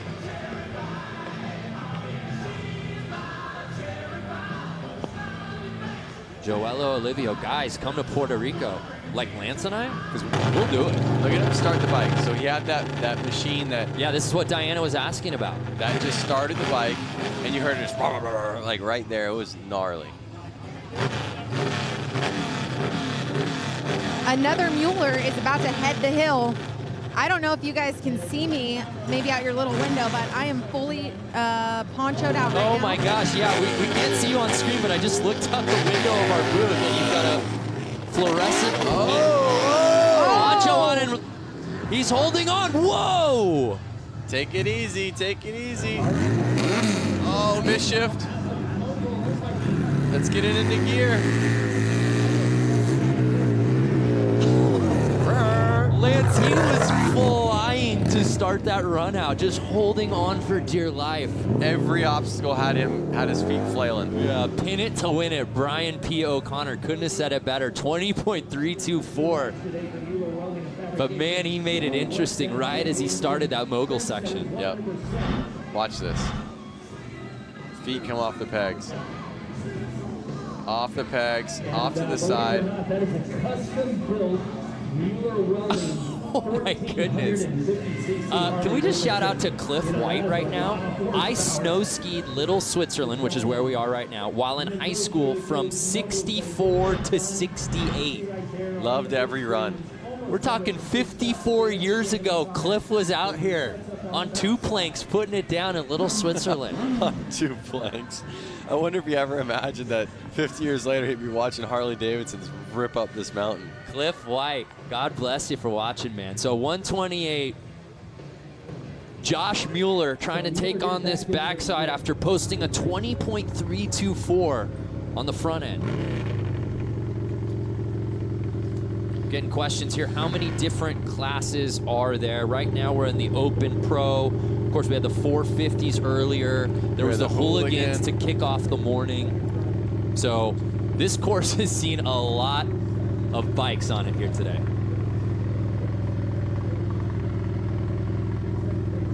And now we're seeing with every bike on this backside is going to need a little assistance getting into place. There he goes. Notice the shifter's kind of sticking straight up.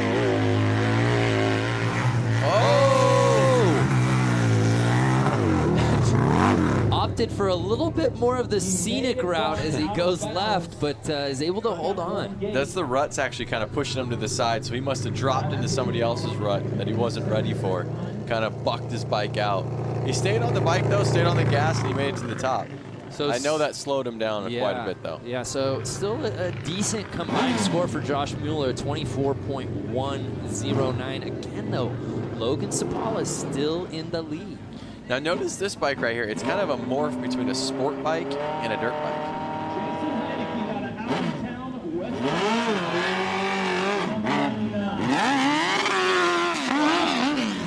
I think he's going to struggle with that big engine through the moguls. So this is the 99 bike, Jason Heineke.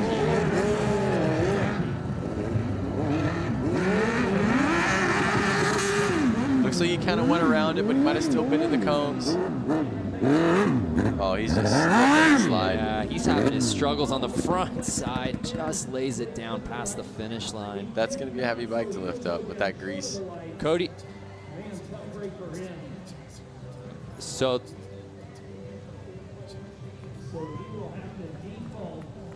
Cody Pearson with the comment, just started watching. Have you made mention of the amazing downhill mountain biking that Little Switzerland has to offer? I would love to do that, especially this muddy mess. Watch some of this downhill. Look at that back tire, Lance. It's a chocolate donut right now to me. Looks pretty good, huh? Hungry now. Yeah, I know, me too. So I wonder if he's going to try to make it to the back. The time, I believe, is still running. It looks like he'll probably end up accepting a 60-second on that. And he'll probably get a max out time for the rear unless he goes back up. I'm not sure.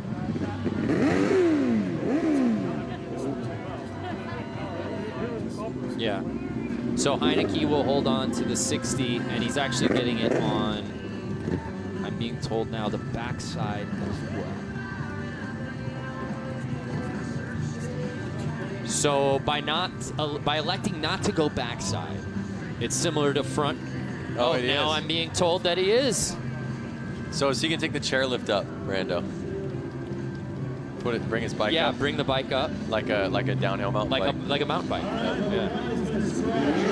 All right, looks like he's taking the other side.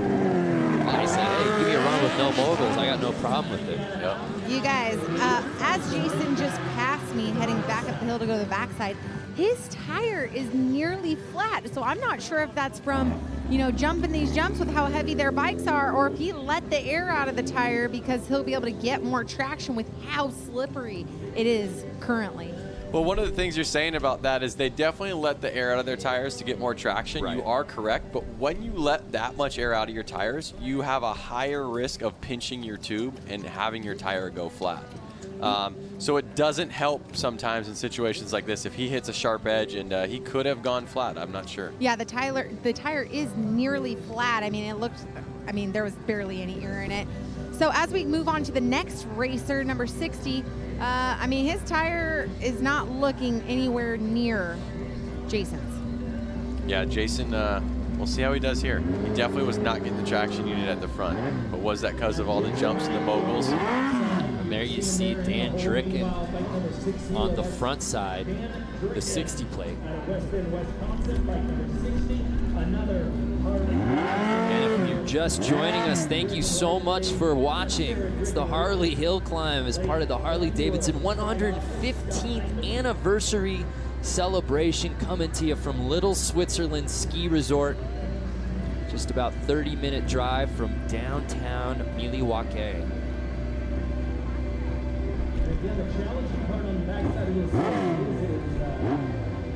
So Lonnie wants to know a little bit more about what the riders are riding. These hill climb bikes right here are definitely a custom-built, garage-built bike. You're seeing a lot of sport bike, a lot of hard. Oh! Out over the top. Look at Super that! fans through the timing lights. So he just launched it. He said this time, I'm making it to the top. I'm getting the time. Heineke letting it fly like it's Pastrana throwing his bike into the bay. Yep. Amazingly enough, though, Lance, that time coming in at under 3 seconds. So actually a pretty solid backside score nonetheless. Yep. Well, like I was saying before, I wanted to talk about the bikes. We had a lot of people asking about them. Well, go ahead. These are definitely homemade bikes. This looks like they're morphing dirt bikes. And this bike right here that we're watching is a Harley-Davidson engine. They want bikes with more power than you've ever seen on a dirt bike, longer than a dirt bike. They're trying to get a long wheelbase with suspension of a dirt bike so that they can get up through these obstacles. So it's really a morph, and they're making stuff to kind of get up the best they can. So 99 getting out of the way, opening it up for Dan Dricken, ready to drop in for his first run out here today. So he's ripping up there with a Sportster engine. See how he gets through those moguls. Look how long that swing arm is. Oh, just fine. Yeah, showing no problem. It was a cautious approach getting into it. And he makes it look like cakewalk. And after seeing a couple of 60s, Dan Dricken puts down the 20.318 on the first half. We'll see what he does with this bike on the backside.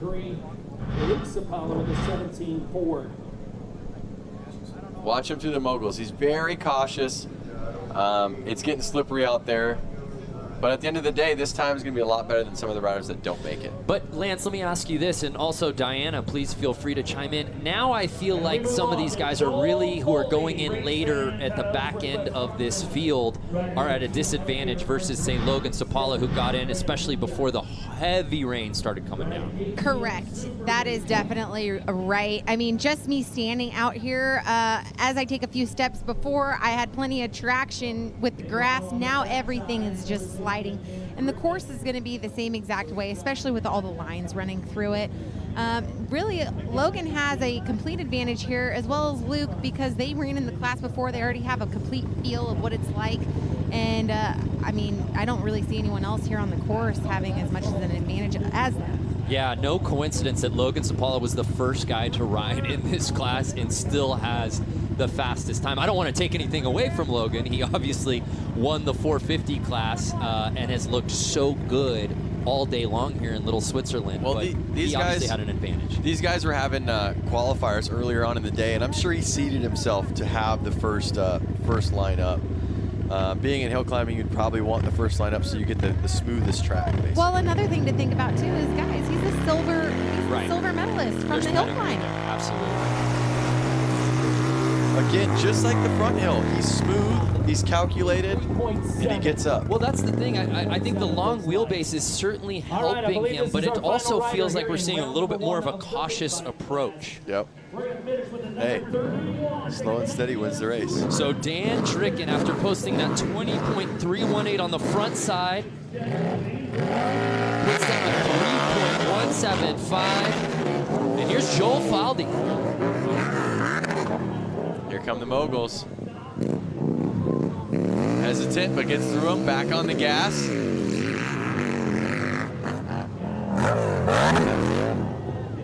Nice. great first time run. 15.663 for Joel. One of the faster times we've seen. We'll see if you're on the front. We'll see if he can stay on the podium with that on the backside. Holding. Running the Jerry Zimmy watching. Come on, Joel. We've got a Joel fan out there riding that 31 plate.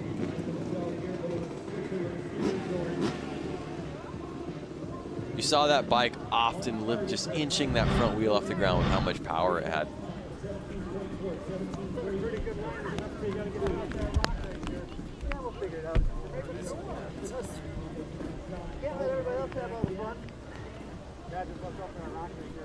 So 15.663 on the front, and now he's going to go up and secure his position with his time on the back side of the hill.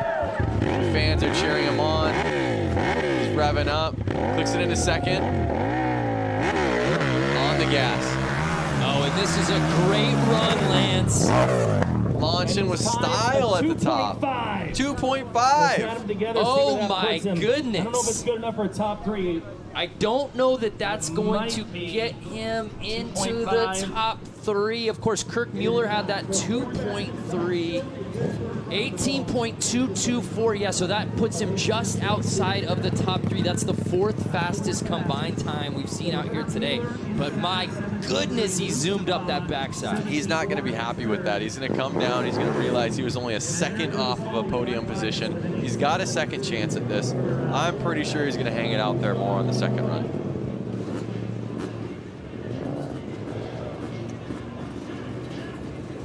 So we switched over to the 250 Pro class. As you can see, that's a 250 dirt bike right there. And this is Logan Peterson going in for the first run.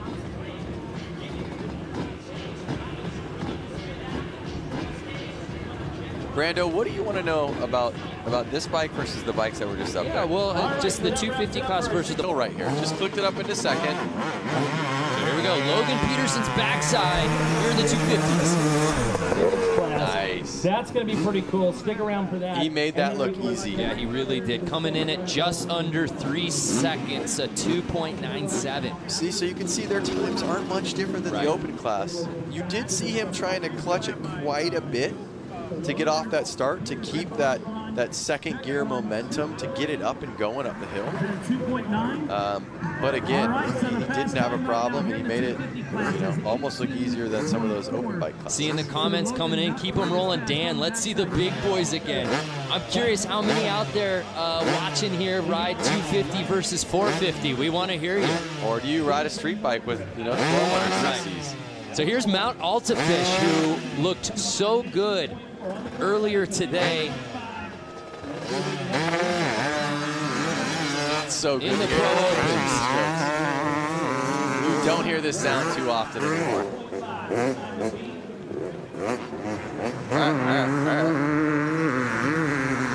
So Altafish looked really good in the head-to-head battles. We'll now see in the timed category if he's riding as fast as he looked earlier in the day, 16.41. So a little bit behind.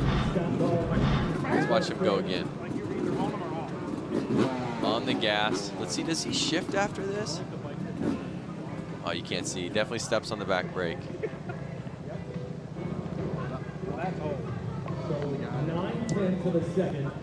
So almost a second slower than what we saw out of Peterson's front end run. Let's see if he can make up ground here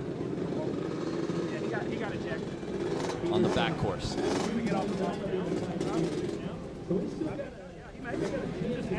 So this bike's a lot older than the last bike. I think, again, this has a long swing arm.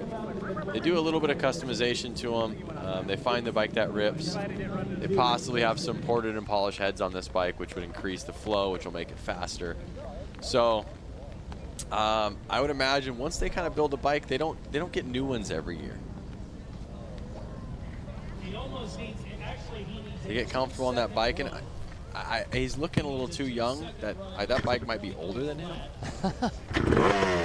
Maybe it's his dad's, or family friends, or he bought it off of Well, we've seen some pretty amazing things out here today. In the hooligan class, we saw a guy win on a bike that wasn't even his, that was given to him about 30 seconds before the race. Guys, he might be bringing back the 90s vibe. Yeah. With this YZ. I mean, you got to see the next bike on the line, the 217. Just a good old stock dirt bike heading up the hill right now. Nice. There it is. KTM 250F. You could just hear the difference in the engines. Oh, wait, no, it's not. It's a Honda 250F. My apologies. So here's Scott Dahl with the black taped 217. But you could just hear the difference in the engines when they take off. That's a 4-stroke, and the bike previously was a 2-stroke. 4-strokes being a little bit new in the motocross scene. I mean, not so new, probably been around now for 15 years in the scene, but still to some of these watchers, and even myself, I grew up riding 2-strokes. It's so interesting to see these more stock dirt bikes out here for a hill climb, especially with the backside lands. What's your thoughts on them coming out here with a standard swing arm versus the extended swing? Well, you saw the last rider going up that backside of the hill, and you saw his front end. He was struggling keeping the front tire on the ground. So with the longer wheelbase, it makes it a little bit easier to keep it on the ground. But with the stock swing arm, they're going to struggle. And if I'm correct, is that Honda that just went up, it has a stock swing arm, right? Correct, and the one that's on the line for the next race. Yeah, so we're going to see something change right now. We'll see if he can even make it up. Because a lot of the guys during practice weren't able to make it up with the stock swing arm. But obviously he's going to give it a go. He could be the exception. It's the 115th anniversary of Harley-Davidson. Thank you all for tuning in from all over the world. You're tuned into the hill climb at Little Switzerland. The guys are nice and cozy in the booth, and I'm out here in the rain taking heavies and watching the standard dirt bikes just not struggle. Yeah, Diana, it's actually, you say we're nice and cozy. It's actually a little too warm in here. But you just Love saw... to open a window, maybe. Lance, stop breathing. Not to change the subject, but you just saw him make it up the hill on a stock 250F. Amazing. But he had to jump off his bike, side saddle, and push it over the last couple feet to get to the top. So here's Greg Schroeder. Again, as like Diana said, on a stock bike. On the 293. It should be noted, Scott Dahl, although he did make it up, he went out of bounds. So for that, he gets an automatic 60. That's going to hurt your time. But what's 293 got here? Oh, Greg's struggling a little bit through the mogul. Stalled it. Oh, he stalls. Can he beat the 60 seconds? Through. Can he beat the 60 seconds? It's always better to beat the time of not making it. Yeah, if you're just joining us, if you can't make it up the top, you get an automatic 60, and it looks like Schroeder will be able to at least, I don't know, I think he's going to avoid it. I think they shut his tire off. I think he might have maybe went outside, or I'm not sure what that is. Yeah, we'll have to get a ruling on that. It's Kawasaki, sponsored by Heineke Auto, Mike's Motor. Scoring's got a quick trigger there. I'm going to give him a 30. I'm going to give him a 44.19. As you see the overview of Little Switzerland here, the rain keeps pouring down. The course becomes more slippery as each minute passes. It's only going to become more difficult for every rider that they have lined up here. But what a fantastic event. Thousands of bikers have ridden up here from downtown Milwaukee to come watch this amazing event. The parking lot is packed, and not only that, believe it or not, there's loads of people out here. Umbrellas, no poncho, or with the poncho. They're here, rain or shine. And that shows the commitment and the culture behind Harley-Davidson. Diana, I don't know if you could see it, but we're showing shots of the grill going. If you wouldn't mind just maybe walking over there and grabbing us a couple burgers. I really need a cheeseburger. Find us at the booth.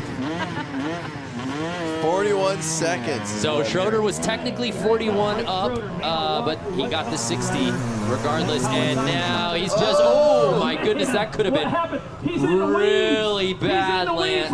Bike is gone. He gets caught in the weeds, and thank God he jumped off that bike before it was tree browned. What's it going to take to find it now? I'd love to see a replay on that. You saw? I'm sorry, Greg. Just leave the bike. You're not going to find the bike out there. It's full of poison oak. Just save yourself, Greg. A crane is going to be needed to pull that bike out of the forest. Play it where it lies. That's what I say. Not only that, but he's on a Kawasaki, which is green, so that thing's just perfectly hidden. Front side taking off. So we move on. Andy Henneke, number 430. Through the moguls. Looking smooth. Oh, foot down. Another two-stroke ripping up the hill. If you could smell the premix right now like we can, you would be wanting to be here on a two-stroke like these riders. 20 seconds there for Andy, 20.14. And it looks like Craig has located his bike. That was wild. I mean, he went out of bounds immediately on that back end, so he gets the 60-second. And the fans, I don't know if you can hear it in the on the broadcast, but they're going crazy because they did find the bike. Diana, it sounds like the roar of the crowd with Greg Schroeder finding his bike there in the woods. Yes, that's right. As soon as he got put up on the big screen, the crowd just started roaring for him. He was able to fish the bike out. So, hey, I mean, I give it up to the guy for bringing a stock motorcycle out here to try this hill climb out. Hopefully that was his bike and not his friend's. His friend's going, why'd you launch my bike into the side of the mountain? So we move our attention back to Andy Heineck, the 430. He posted a 20.14 on the front end. So I got a question on here on Facebook Live. Jason Hale going, where's the Harleys? We had Harley hooligans ripping up the mountain earlier today. Then we had the open class with Harley-Davidsons ripping up the mountain. Now we're on to the 250 class. So in the 250 class, we're seeing a lot of two-strokes and four-stroke dirt biking guys. So here's Helnick's back end run, and he lands. I don't know if they're going to count that. Looked like he went out of bounds. I think he stayed in. I think it was from that angle. He made it. I mean, I'd give him a time. He didn't go that far out if he did. Let's see this again. Watch. Let's see if he actually goes out. He's still in. I mean, he goes out, what but do you call that? But he still come. But he came back in. He didn't go out on one of the red sticks. So is that the thing? All the way out, and he came back in. He did bring it back around, so they will count it. And he hit the stake.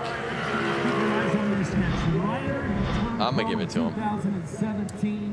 Trevor Aspinwall asking, are the hooligans over? Yeah, that's actually what kicked off our broadcast, was the Harley hooligans earlier today. Jason Walker wants to see a Dyna. Jason, you could come here and sign up.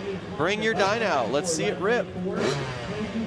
So here's Nathan Preeb, the 94 bike.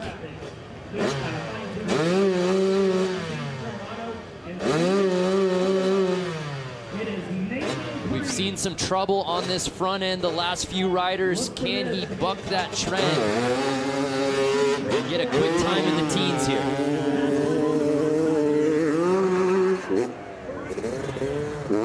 Committed. Committed. Wow, he looked the best through those right there in this class. Has to be a good time. Yeah, that's coming in at a 15.58. And what is that compared to the others, Brando? Yeah, it puts him right in the mix. Logan Peterson with that 15.52. So right now, Nathan Preeb, I believe, has the second fastest front time. That's splitting hairs right there. Jason Walker, the guy who wanted to see the Dyna, he just said, lol, I would bottom out. Hey, you guys, what's happening on Facebook right now? Is there oh, anyone my goodness. Everyone's going crazy on Facebook. They're watching. They're providing commentary along. It's amazing. Well, I want to know if they want to know anything about the track or anything. Yeah, great question, Diana. If if you've got any questions specific to the track or something that a rider's going through right now, let us know, and we'll send Diana out there. She's on the prowl to answer any questions for you. I'm currently mud skating. Believe it or not, it's turned into mud boarding into mud skating. If you guys take a look out here. Yeah, you're hard to miss. You have got a neon poncho. Yes, I'm in the neon poncho. I can't wait to show it on camera for the winner's interview. Hopefully a camera catches you. Yeah, that's amazing. So you notice the number 94, he's really eyeing out the lines. He wants to make this count. He's pulled his goggles off so he has a little bit better vision. Now he's going to kick a little section to dial it in a little bit. Yeah, when they were going head-to-head, Lance, we take another look. There is a look at the beautiful accessory that Diana Dahlgren is rocking. Hi, guys. I'm down here reporting to you with my poncho in the rain. It's going great down here. We're getting the new event of mud skating started soon. Any takers might take the gold. Just looks like you're just standing in a mud field, like you're nowhere near the course, Diana. I know, but anyways, these riders are lining up. They're in the back part of the course here. They're getting ready to go. And you know what? We have a lot more coming to you at Bradford Beach this afternoon. We're going to be hopping on a helicopter, hopefully, after these races go down to Bradford, something that hasn't been done in a century. 100 years. Yes. Wow.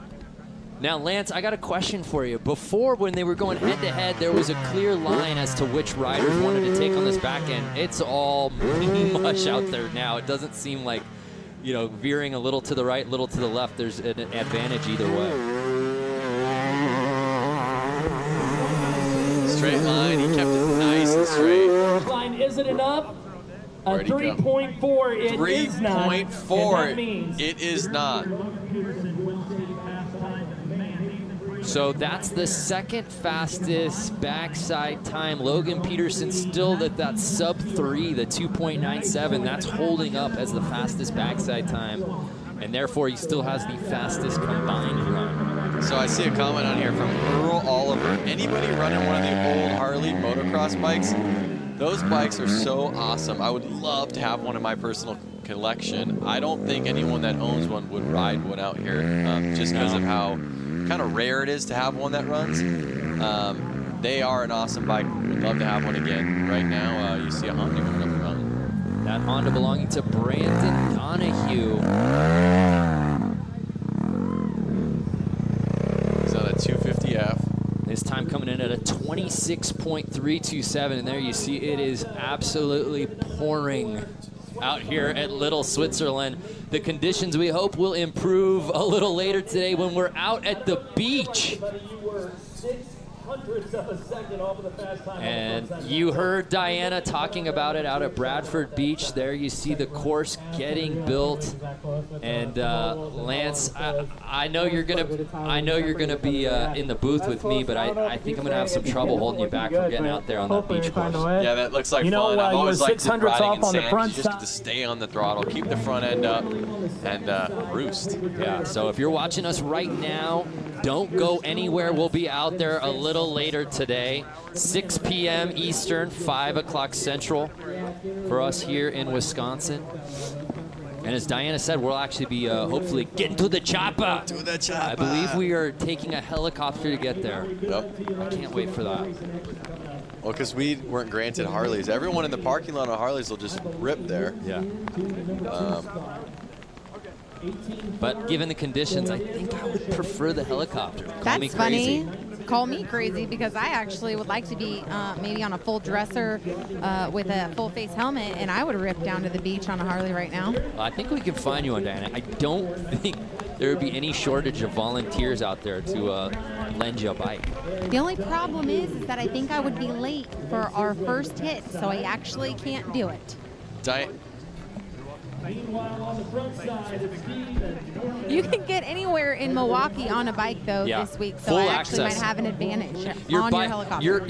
Your bike is your credential out here this weekend. So I'm getting tons of comments on Facebook Live right now. Clinton Thompson, Diana's hot. Rick Hartman, let's go back to Diana. John Hill, I want to see Diana slide down the hill. So I think everyone's kind of liking when they get to see Diana. So we're going to try to bring it back down to you as much as we can to give the viewers, any other viewers out there that are stoked to see Diana, let us know that you love her. I just saw a great comment that I think maybe we should end the day with out here. Michael Bruss, when's the mud wrestling start? Whoa! I mean, any takers? I'll try to throw down in this mud. I think Clinton Thompson was mud wrestling. Oh, Diana, you're volunteering to mud wrestle. Yeah. Okay. Oh, I thought that was for me, with me. I just accidentally volunteered myself. Sorry about that. But anyways, you guys, I don't know if you've seen it here in the past 5 seconds, but the rain is just all of a sudden picked up. It is pouring out here. Well, we're watching the riders right now on the screen trying to get down to the backside of the mountain, and they're taking support just to get down there. Yeah, I mean, the mud condition is just, I mean, you might as well just take paint and paint it with it because it's just so smooth. I mean, I'm having to watch every step I take so I don't embarrass myself in front of thousands of spectators here. Here's Brandon Donahue. Oh, no! About halfway up the hill. He didn't launch it into the bushes. It's going to be a little bit easier for him to turn around. But again, stock swing arm, I think that's where these guys are struggling. It is raining. It is getting muddier and muddier and muddier. But that stock swing arm is not helping these guys on this steep hill.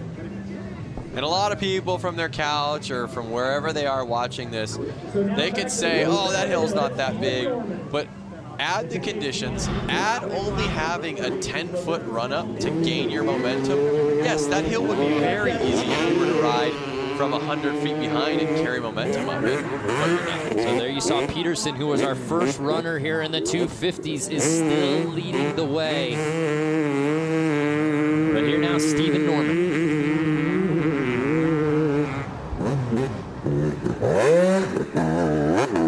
Stephen Norman's going to go back there with an extended swing arm, and let's see if what I was just saying is going to kind of help him get up that hill. He's eyeing it out right now. All right, so here he is. He's heading back. Like I said, let's see if that extended swing arm gives him an advantage over the riders with the stock swing arm. There he goes, riding up. Oh, feet off the pegs.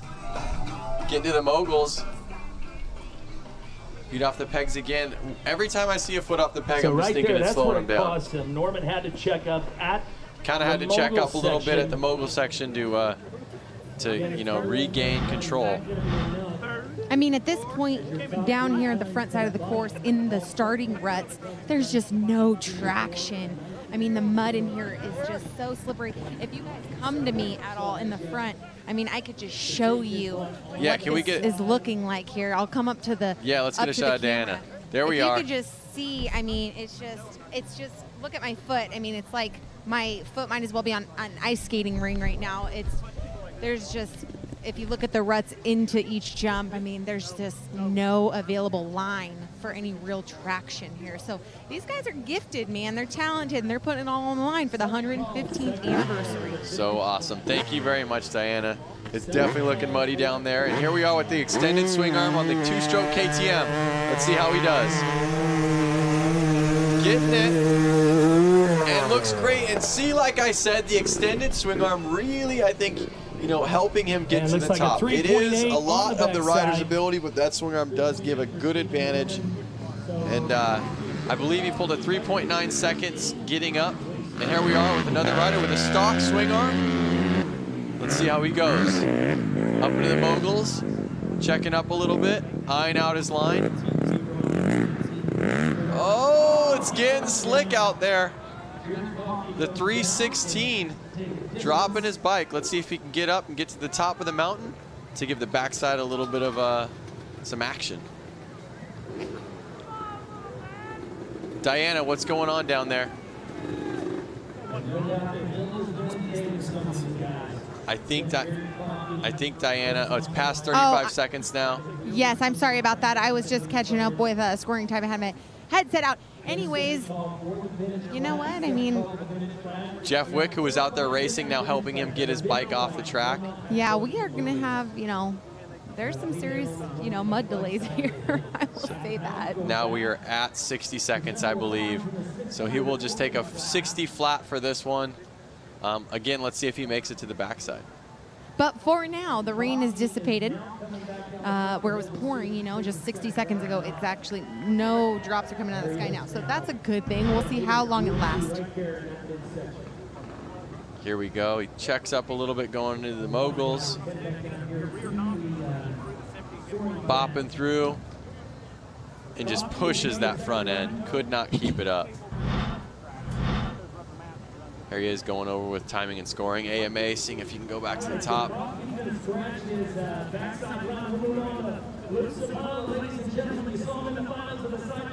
So that backside run will be a 60 and a 60. And look who it is, Luke Sapala. Sapala riding today for West End, Harley-Davidson out of Ellsworth, Wisconsin. Luke, of course, lost to brother Logan earlier today, trying to get a little vengeance. Maybe he let him win. 18.4, a 19.0, and a 19.9. We got the thumbs up for Luke. So check out these chairlifts. The chairlifts are running. I've seen some people going up, getting their phones out and able to film the run side by side. Here he goes. Let's see how he does in the moguls. He's been doing great all day. Oh, like they weren't even there. Come on, Luke. Like they weren't even there. Hurt feelings right there. Wow. So he's got an extended swing arm as well. This is his second run, or is this his first run? I believe that's Luke's first run. We've just seen so much of Luke doing well all day that I'm like, wait a second. So 15.801 on the front end for Luke Sapala.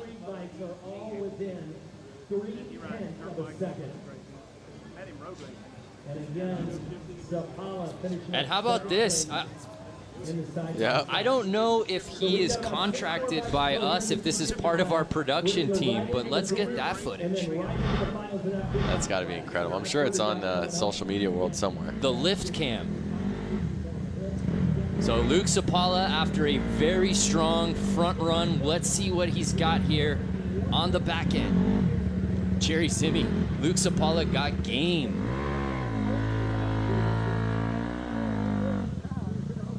So he's just picking out his line right now. And again, he's been riding all day, so he kind of knows where he wants to be. I mean, look when he steps into it. That's at least a half foot deep right there. Yep. It's up to his brake rotor, that rut.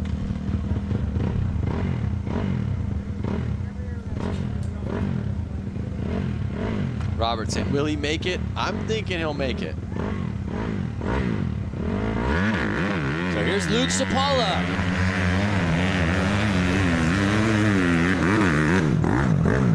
Trying to do the math to see what he needs on the backside run. What's he turn in? Is it enough? A 4.04, unfortunately for Luke. While he does get up there, that's not going to compete, I believe, with the top 3 times thus far.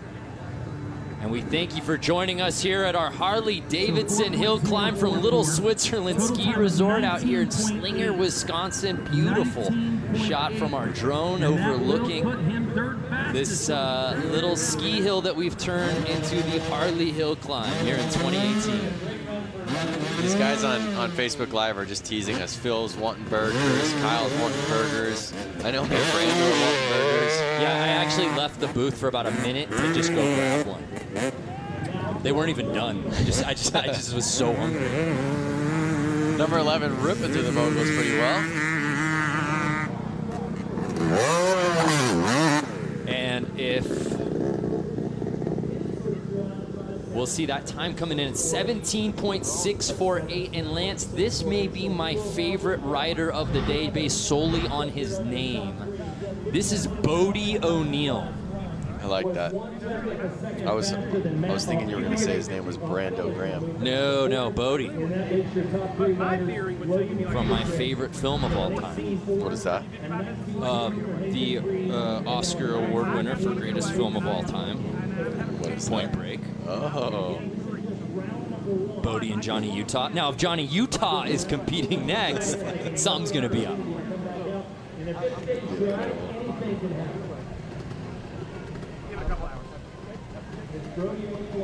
And Lance, he's a little guy. I was just gonna say. I think this is one of our teenagers we have in the field.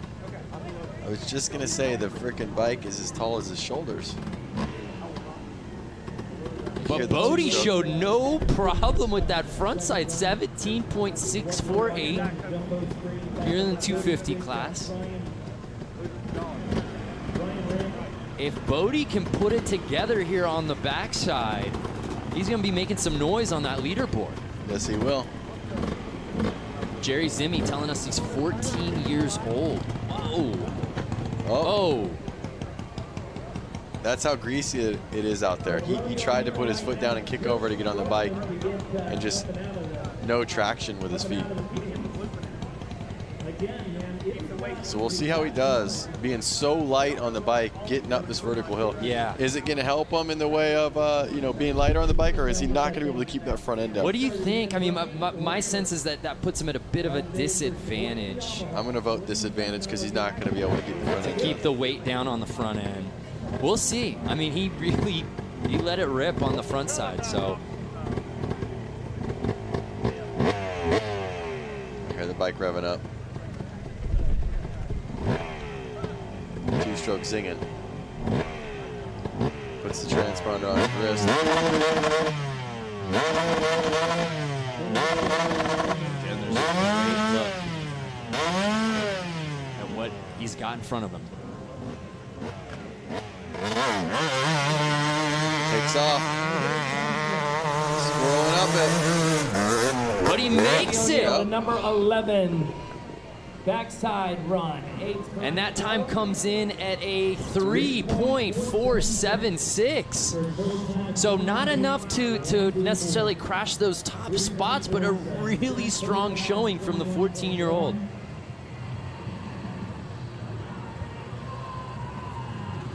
So here's Brian Rammer, Sheboygan Falls, Wisconsin. Notice how deep those ruts are.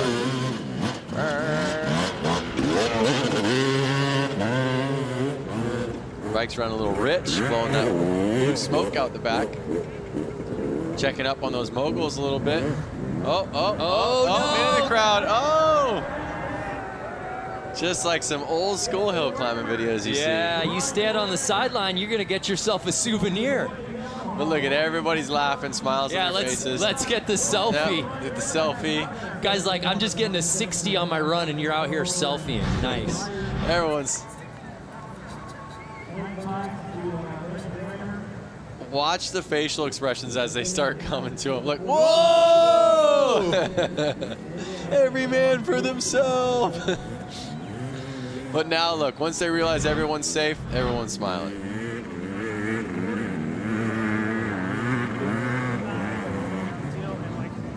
All right, so he's going up to do the back. So with that, Brian Rammer gets an automatic 60 on the front side. And I think that's what makes guys like Sapala all that more, and Logan Peterson all the more impressive, Lance. Yep. When you think about how they've just laid that front course to waste, showing no issues with the moguls whatsoever. And then you see the field, even on these 250s, really having trouble navigating those obstacles. Yep, you're exactly right. Really starts to show the riders who have the talent and skill to pull it off. So Logan Peterson still leading the way with that 18.49. No one else able to get in that sub 19 seconds so far. Will that change with 5 more riders still yet to run? Again, I'm getting a lot of guys on Facebook Live. They're probably just tuning in. The Harley-Davidson hooligans ran. They were all on Harley-Davidsons. And then we had the open class where that was a variety of high CC bikes, and there was a lot of Harley engines on those.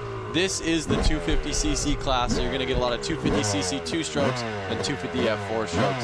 Here we have a 250cc two-stroke going off with the extended swing arm. Let's see if he can pull it. Ooh, looks like he's going to need a little bit more tire. No. Look at it dig a hole. And it's a slow fall. Just midway through. Out for a second, but he just digs in midsection of the hill. So Robert's asking, is that the guy that went into the bystanders? That is the guy. Nobody was injured in that. And man, he has got did to make be it, tired and he right didn't now. make it up that hill. So That looks hill like he's is going to no need some doubt help will getting back work around to him the other over. side of the mountain.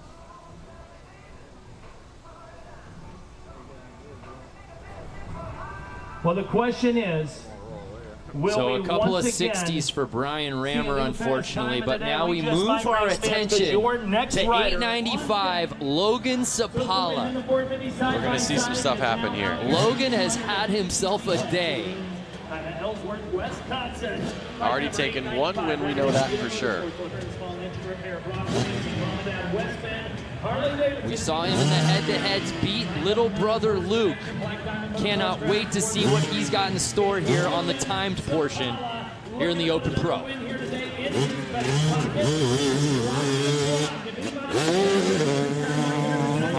he comes, second jump, launching it. Let's see how he goes to the moguls. Little checkup, but wheelies through it, just like it wasn't there. A couple bumps and he's gone. Just a walk in the park for Logan Sapala. How's his time? I think that may be the fastest front end time we've seen here in the class. Yes, just over 15 seconds. Wow. Incredible. Let's watch that again. Logan Sapala has just been on another level all day, Lance. Look at this, man. He wants to get another medal. One's not enough. You see him get through those moguls, he just wheel taps. Just right back through. See, he doesn't even set the front end down till he's through them. You know, after he won the previous class, Diana spoke with him, and it seemed he was so zoned in, very focused, had his game day. Yep. And I think it was because he was waiting for this thing, like, hey, let's keep it going. My day's not done. Yeah, he's like, I'm not getting too stoked right now. I still got more to win. He's showing no problem, got in a position right away here for this backside. Logan Sapala. Extended swing arm, 252 stroke. Hovers that boundary line, but that stays time? in. The time coming in at 3.63, and I think we have a new leader potentially, Lance. Bumping everyone down.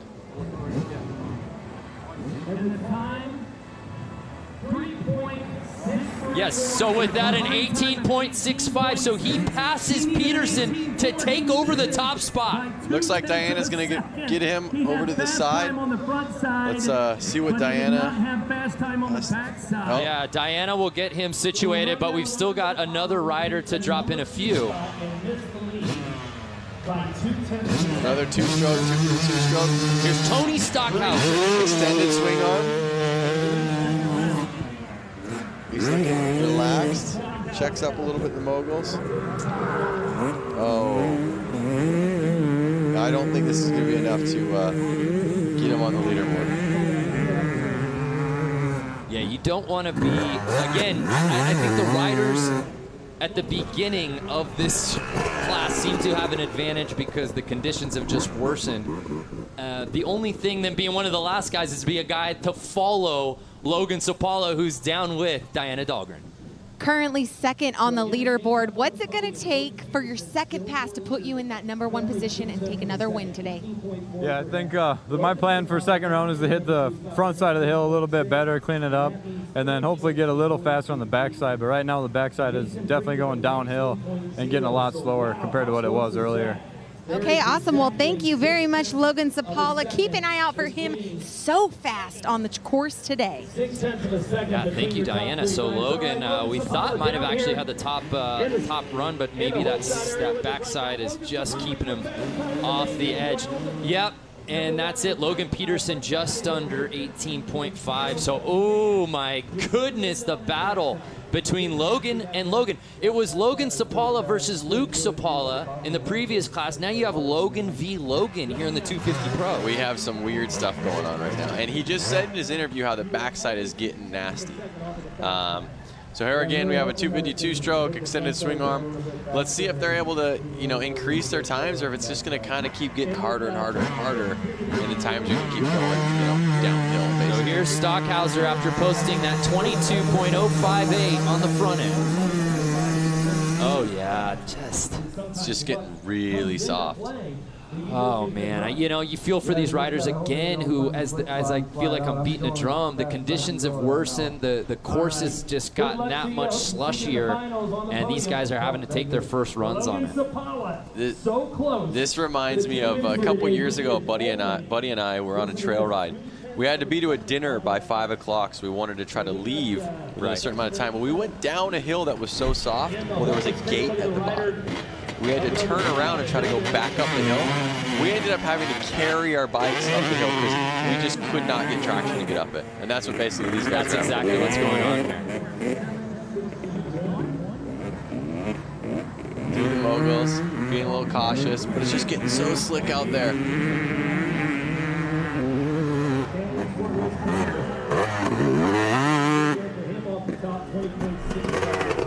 Again, it's a feat just making it to the top. You've seen the riders that haven't been able to make it. And so, you know, we're looking at this going, oh, it's a little bit slower time, but he made it. Yeah, Paul putting in that 20.67, but he got to the top. When you're seeing guys left and right having to put up 60s because they can't even get up there, this feels like an accomplishment in and of itself, but it makes it all the more impressive when you see what a Logan Sapala does, just a shade over 15 seconds on this front side.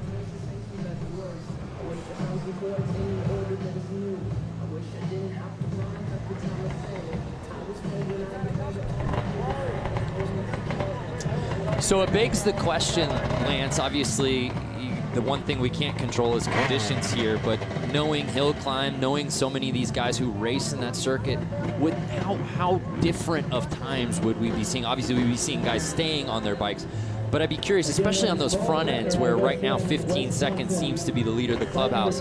How much faster would the times be on 250s in ideal conditions? It's so tough to say because both these Logans are making it look effortlessly when they go up. I mean, they may be able to shave off 1 or 2 seconds, but I think they're on it. I think they get a little bit more time shaved off on the rear of this, on this back side of the mountain.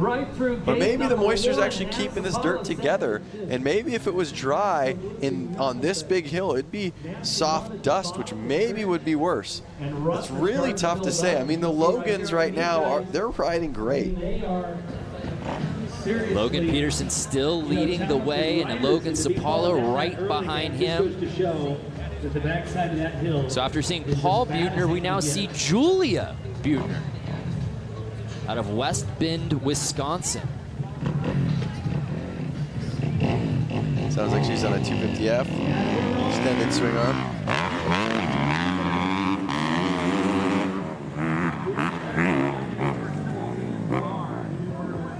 Getting through those moguls.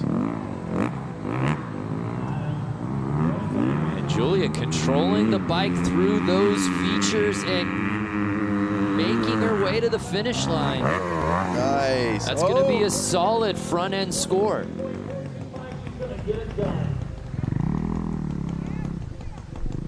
You see Jay Hannibal, new to this. Do they use special sand rail tires for these bikes? Jay asks.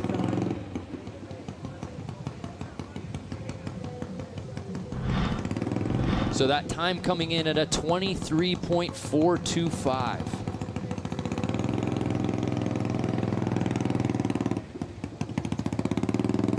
I can hear an exhaust in my ear right now that sounds like it's got no muffler.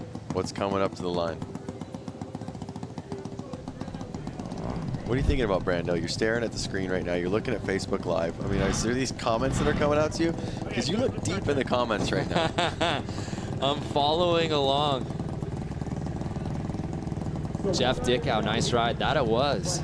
I have a question right here. Lisa, how late will the hill climb go until today? I believe the hill climb has, what, about another half hour to an hour, depending on weather conditions, how these races come out. And it looks like they see the sun coming out. But don't lie to me, Lance. It looks like sun. Let me look out the window to make sure. Yeah, poking its head out. But I want to just say to Lisa, what time do we have the beach racing going on? That is at, I believe, 6 p.m. Eastern, which means 5 Central. So we're going to be here for a little bit longer. We're going to take a little time away, and we're going to pop back up live for the beach racing. Yeah, we're excited for that. So here's Julia on the back end trying to keep it in bounds. Can she get up to the top? Oh, it's just too soft. Julia. It's just too soft. Look at her boots just sinking into it. I'm almost wondering if the left side of that hill is a little bit more traction. Everyone going on the right seems to get sunk a little bit. So if you're keeping score at home, that's 3 straight 60-second back-end times. Here's Kirk Mueller. Rounds out our group of 17 here in the 250 class. Great drone shot. Parts are flying off the bike.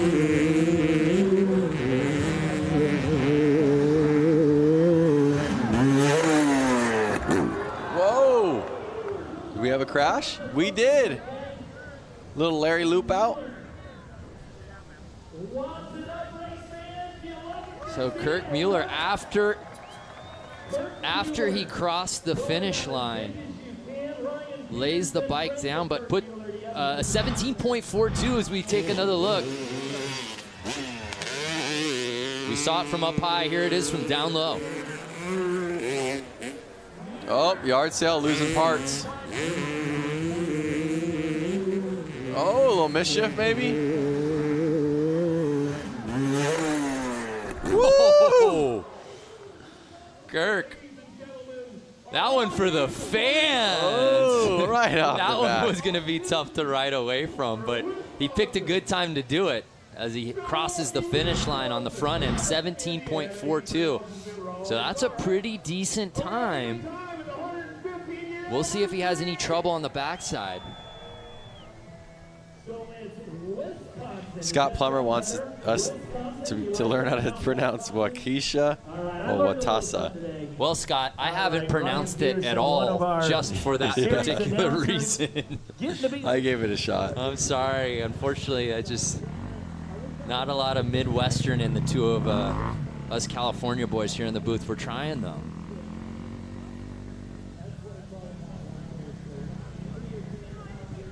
So Kirk Mueller, after absolutely sending it on the front side, will try to make some noise and gain some ground on the back end. Well, again, he did get a decent time, so it'd be smart of him to finish it off and do it right. On Facebook with Harley-Davidson. So as he comes around for the back end part of the course, we just want to thank you all for watching right now. Don't go anywhere. Here it's the Harley-Davidson 115th anniversary celebration. We had Flat Out Friday last night. We're obviously out here at the hill climb. We're going to be out at the beach a little later this afternoon. So much riding, so much action still in store here from Harley-Davidson. So again, still waiting for Mueller as our vintage riders down here at the bottom of the hill. They're starting to get lined up right now. This should be exciting. So this gives us a really nice shot. Yeah, right now we're playing Where's Waldo? We're playing Where's Kirk with our drone as we try to figure out where exactly Kirk Mueller is on this course. Still waiting on the whereabouts of Kirk Mueller. Diana, do you have any sense of where Kirk Mueller is at the moment?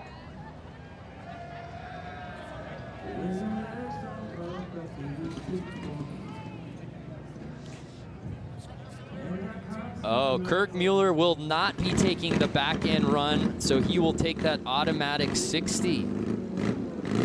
And with that, our 17 riders have officially placed here in the 250 Pro, and it's Logan Peterson with that 18.492 ahead of Logan Sapala and Nathan Prieb, rounding out the top 3. So congratulations to Logan Peterson. We've still got great categories still to come, and we want to hear those comments on Facebook. Keep them coming. If you've got questions for Lance, if you've got questions for Diana, who's out on the course, let us hear it. We'll try to get to it. We now move on to our next class. This one's a fun one. We've been looking forward to it.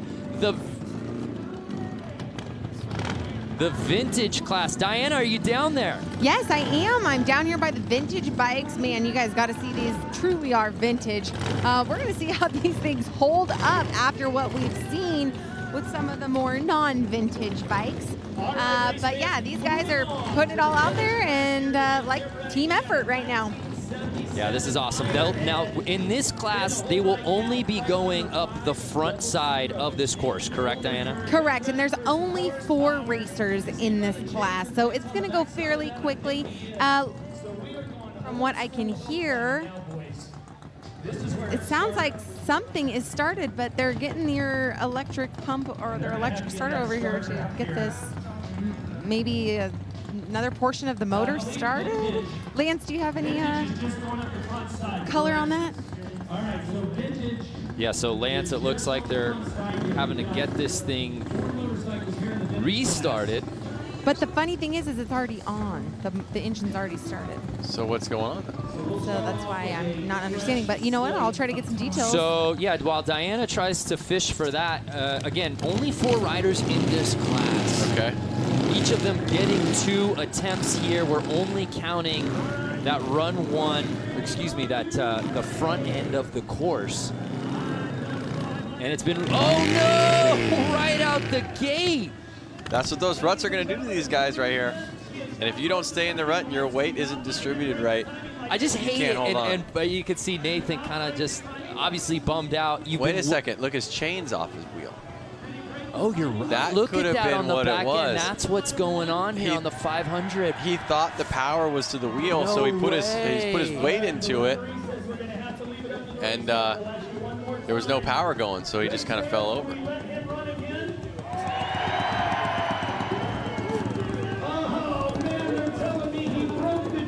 So he broke the chain, it looks like, Diana. You know what? I think he just realized as well, because he was actually backing up to go into to start position again.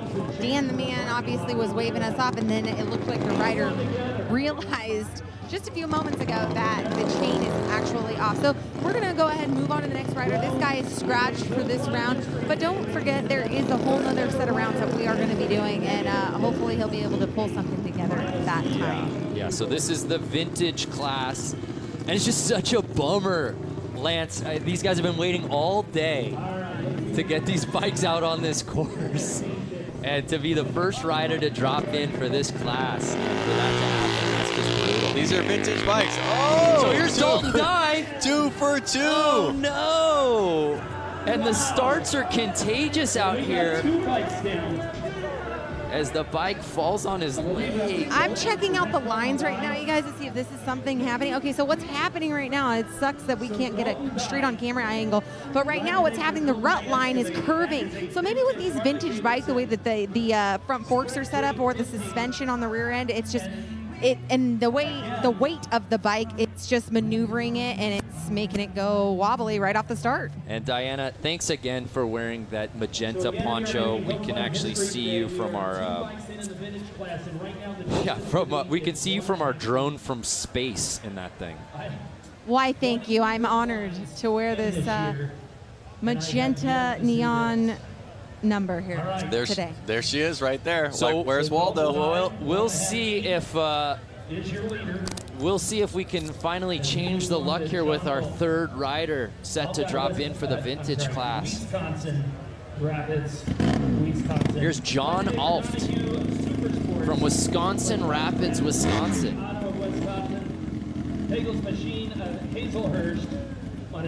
Can we get a full pull on our 3rd attempt here in the vintage class? There's only 4 riders, fellas. I'm crossing my fingers. There we go. There we go. Sounded like that bike was struggling when it wasn't wide open. Oh! There we go. So now we're going off a distance. It's distance now. It's no longer a timed contest. Who can go the furthest up in their vintage bike?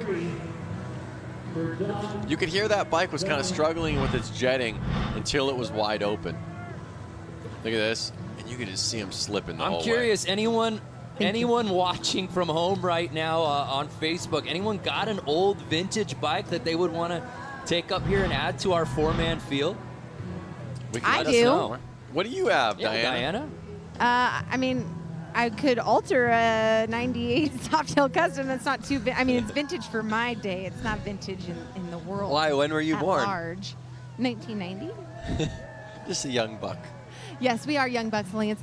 Sorry, Brando. Anyway, so this man made it up to the 3rd set of poles, and guess what? They're gonna let number 500 attempt again, and so it looks like he has 2 engine starts. That's what we saw at the first. A whole onset of power came on when he did a 2nd start. It's bizarre. I've never seen anything like that. So anyways, they're going to let him go again. His tires are completely mudded over, so he's not going to be getting nearly any traction that he needs. So Nathan Oldenburg will get a rerun here on his first attempt. Of course, the chain coming off right out the gate to start out this class. Let's see if he has better luck here as he gets another crack at this thing. And he's off. Can he make it further? Oh.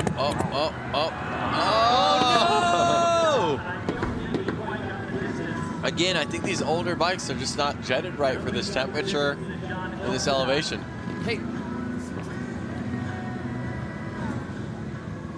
I mean, the reality is, Lance, we have already seen the 450 and 250 class, and half of those bikes had enough issues with this course. Yeah, I mean, it doesn't look good for these vintage bikes right now. Guys, I cannot wait to show you the next bike that's up on the line. The number 80. So vintage that I think my granddaddy rode it. And not only that, but I think my granddaddy might be riding it too. So, hey, I can't wait to see what happens on this next run. This vintage class is so awesome. And not only that, we got to give it a huge amount of support for these guys bringing these older bikes out here to showcase here for the 150. So we have one of the older riders out there on one of the oldest bikes, and so are we going to see some what do you call that? Like being witty, and he knows how to get up the mountain better. Yeah, there's a vet savviness. Yes, the savviness. To old Mike Dricken, as you see. Forget the leather kits. Mike is going with the denim. And I think right now, I've just got a feeling. I just feel it. I feel it right now. Oh, it looks like he's getting away from the starting line, Diana. Where's he going? Yes, Mike Dricken just did pull off, and Dan the Man, our promoter, did just cut him from the roster. So it looks like he's choosing not to go. He is reaching down to his engine compartment. I'm going to go over to him, find out what's going on. I was just on the cusp of saying, Lance, that Mike Dricken I thought was going to be the guy to beat. I thought the bike, I thought the jeans, I thought everything, I thought the plate, everything screamed, this guy's going to win the vintage class. Now you're telling me he's not even going to compete? The old blue jean biker, as Jerry Zimmy says. There you can see Diana trying to figure out what's going on. Hey, Diana, so you're just talking to him. What's going on with Mike's bike? Yep, it's only running on 1 cylinder, so that's why he decided to pull away from the competition. Bike's not running right. Yeah, that would be tough to do. So I don't know if he's going to be able to figure things out. But in a 4-man field where we haven't seen a full pull and one pull out entirely, that's a tough showing for the vintage class. But again, the conditions have just been so brutal here today. Yeah, totally. I mean, these guys barely even want to take the bikes out of their garage to go hammer on them. And then conditions like this, they're like, I don't know if I'm going to ride. But I got to give props to the guys that went out there, that gave it their all, and put down a score. You know, all these bikes are beautiful. So we move our attention from the vintage to the Open Pro Round 2. All right, race fans, we are into round. We move back to the Open Pro 895 Logan Sapala.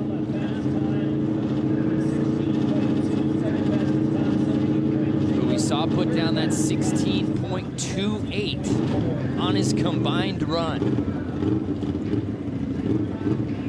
What can he do here on his second attempt? Here in round number 2. On the gas. Camera can't even keep up.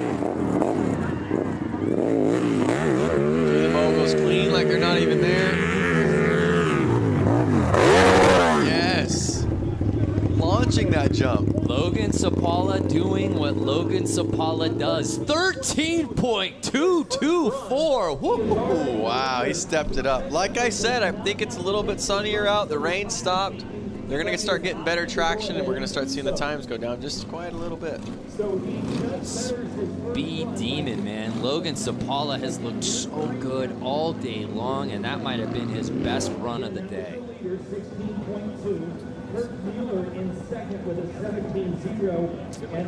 So now Logan's going to get a chance at the other side of the hill. He's on his powerful bike, the open bike. Again, this is probably his 15th time going up this hill. It is a little looser, so we'll see what he decides. But then you think about it, obviously different classes. Logan has probably, at this point, ridden this course, both front and backside, more than anyone else. I think so. Clearly, he has a feel for the lines. Yeah, I think so. And he makes it look so easy that I think he actually is putting out less energy than some of the other riders. You know, he's not as winded as he gets to the top. But again, he is putting the most time on the bike. Let's see those comments. Daniel Scott, Logan was born ready. Yeah, it looks that way out here today. Let us know where you're watching from, who your favorite is here in this Open Pro. Round number 2. Logan Sapala on the back. Oh, almost clearing the whole top. And his time of course he's going to send it. The cool thing about a rider like that, you can see the confidence in him. 2.594. Going under 3 on that back end. So, Lance, my friend, after a first run combined score time of 16.28, he goes 15.818 on run number 2. Incredible. You asked me this early, and I didn't think they'd be able to shave too much time off of him, but I stand corrected. So we move our attention to Lloyd Mueller.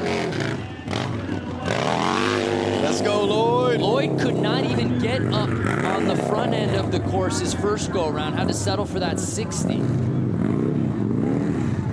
Oh, is the same thing happening? And that's exactly where he was having issues on his first run, Lance. No. Yeah, just framed it on the exact same mogul. This time his engine's still running, but he has the same problem.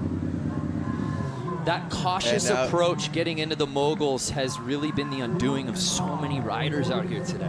And now he just stalled the bike, and looks like he's going to have the same score. Fans coming in. Jay Hannibal from Toledo, Kenneth Knoll from Crystal River, Florida, Northeast PA in the house. What's up, Steve? Diana, again, it just looks like Lloyd having issues at that front end of the moguls. Yeah, you know, with these conditions and this style of course, the well-roundedness of each one of these riders is truly going to be tested. It's going to take someone who knows how to ride a dirt bike track, who knows how to hill climb, who knows how to ride in sand, who knows how to ride in mud. It's going to be a culmination of all those things to pull through that perfect score for this hill climb. Yeah, really good point. The most well-rounded riders, I think, are best served for a course like this, conditions like this. It's no surprise Logan Sapala, who told you, rides a little bit of everything, has been the leader of the clubhouse out here today. Notice how Logan Sapala is almost a second and a half faster than anyone else out there. Is anyone going to be able to kind of come back up and match that? So our previous rider is not going to go to the backside. Mueller will not be able to make it. Mueller. Lloyd Mueller will have to settle for 260s. Does that sound better? Josh. Mahlerchuk, sorry if I butchered that. Lloyd, we got worms. Yeah. Any Dumb and Dumber quote is fine with us. So 127, Lloyd Mueller making his way up the backside. So he had to go back down there to get his bike started. Were they talking about anything down there, Diana? No, not that I caught on to, just that his bike had stalled. He needed to restart it. But, you know, so much what happens that we see in dirt sports is that typically if someone pulls off track or isn't happy with a score or something like this, they immediately give up. They go off course. They don't want any more of it. It is so awesome to see the sportsmanship here. Even if a guy gets caught in the mogul section, he's going to go down, he's going to get his bike started, he's going to go finish the last half, even though he knows he doesn't have a shot at placing here with this score. So that's pretty amazing to see that kind of sportsmanship displayed here today. Well, absolutely. There's such a great camaraderie here amongst all of these riders. Yeah, it's a contest and you want to win it outright, but man, these guys have been having fun all day long out here on this course. And now that the rain's kind of stopped, they want to ride. Yeah. Again, we're getting a lot of viewers from all over the globe. Dylan McAfee, let's get a shout out for T-Haas. What's up? Bonita Springs, Florida. Gerald Sunderman. Jason Walker, he likes turtles. I like turtles. So we want to know where y'all are watching from. And if you got a bike, would you bring it out here in these conditions?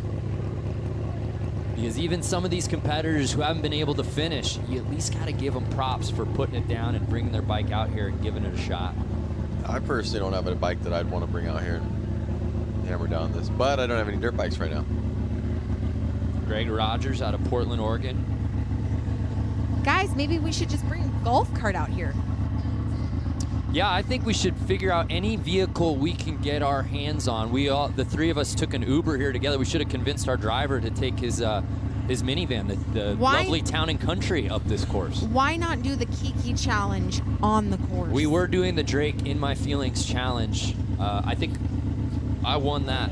Kiki, do you love me? Do you want to? Can we transfer over to Diana and see her do the dance right now, please? Yeah, get a camera on her because she does do the challenge. Let me see if I can do it. Do you have a camera on me? I'll try. No, right now we're watching the backside of the hill. Red Harley-Davidson ripping. And he made it. See, he wanted to complete that one, put a stamp on it, then he made it to the top. And I like that he did it.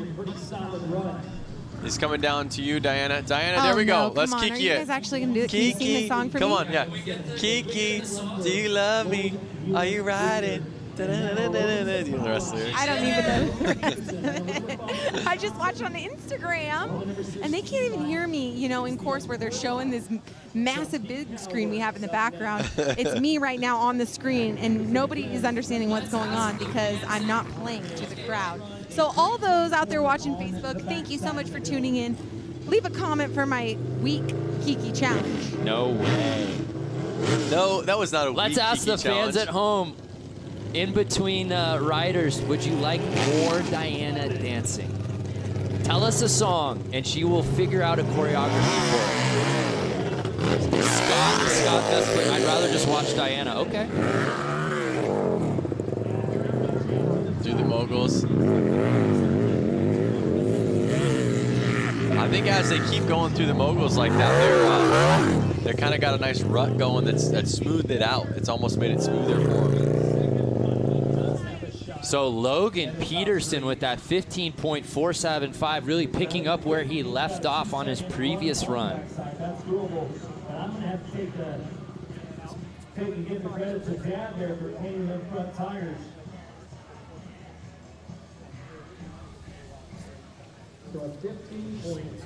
Yeah, they got to walk the bike down. It's just so greasy, muddy that if they did ride it, chances are they're going to drop Peterson is actually faster. Those bikes are so heavy with those long swing arms that it's just not like a normal motocross bike that's easy to handle in a situation like this.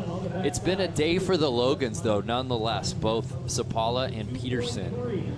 Next year, this is going to be called the Logan Hill Climb. The Logan Climb. And you can only enter if your name is Logan. That means I can't race. You can't. You'll be here in the booth. A 15.475 on the front end for Logan. He posted a 17.279 on the front end his first go around. And then put out a 3.459 on the back end. Let's see if he can best that here right now.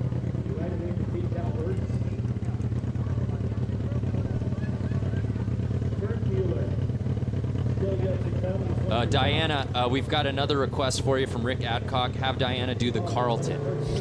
So that's next on your list. So I'm looking at this bike and it says Aprilia on the side. So that would be a European sport bike engine that would be in that. Whoa, I think we're bike. sub 3 seconds on the back end there for Logan Peterson. Yep, 2.985, blistering up the hill. Logan Peterson, a 2.9 gives him an 18.4, and he walking will away with miss an the podium. He will fall. 18.4. That's a total score. Brando, where's that put him at? Overall, that puts him at 18.46. So that doesn't best Logan Sapala, who just, frankly, he on one today. He on one. But Logan Peterson, that might be good enough for second place.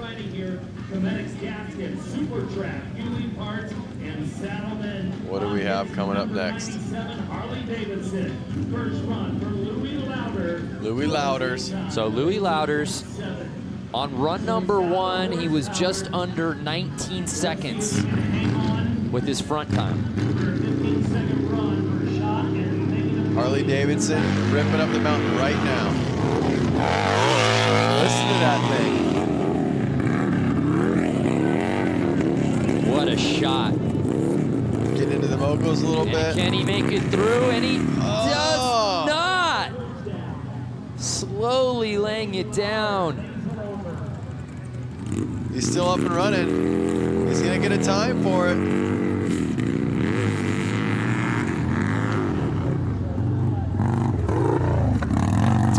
Comes in, it looked like just under 30, but now I wonder, it seems like they've been, with the rules, if they lay down the bike, we've seen it become an automatic 60. He didn't lay it down though, did he lay it down?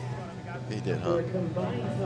Are you even watching the contest? I am, Lance? but I've seen, a lot of guys lay it down, but he kept it on. That was kind of my question. Oh, I see what you're... But he kept the bike running, so it's not like he... The course is lava! Go! So, yeah, and it looks like official scoring, it is going to be a 60 for Louis. Really? That's a bummer. So already he'll still give it a go on the back end, but there's no way he'll certainly beat his first run time. That's not fair. You should be able to score. If you were able to get the bike up and you're running, you get the score that you got. We do have an update on the dance poll for Diana. The Carlton still coming strong. Baby Got Back now is gaining a steady stream of votes. So Diana, just be ready either way. I'm ready for the Carlton. Dude, what is the Carlton? Come on. What is the Fresh Carlton? Prince of Bel-Air. What kind of childhood did you have? I do not have know. TV. So I My didn't know what the God. dance was. As soon as he just did the little I could thing. try. I don't know how good I'm going to be, but hey, I'll try Carlton. Well, right now we're going to try to get Louders up the hill on his Harley-Davidson Evo. See how he does. Of course, Dan Louders still to come. He put down that 60 and a 60, so he'll try to best his second run time of Luke Sapala.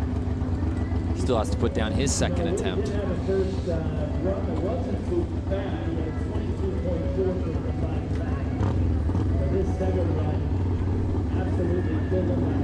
So can Louders put the first run disappointment behind him? Stay left, stay left. And put it together here on the back end. There he goes. Side run Nice. is a See, I'm saying the left line is definitely better.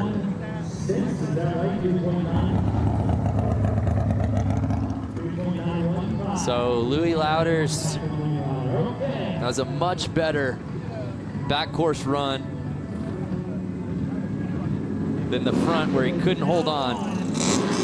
But we move our attention now to Luke Sapala. Again, brother Logan leading the way with that 15.818. Luke trying to replace, as you see in that third place, 17.476. Can he catch brother Logan? He gave him a run for his money in the other class, so let's see what we got here.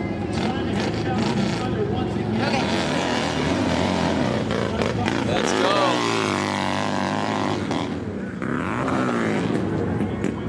Oh, a little bit of hesitation right there. No, he's not going to have it. His brother definitely had the upper hand through the moguls right there. A great showing.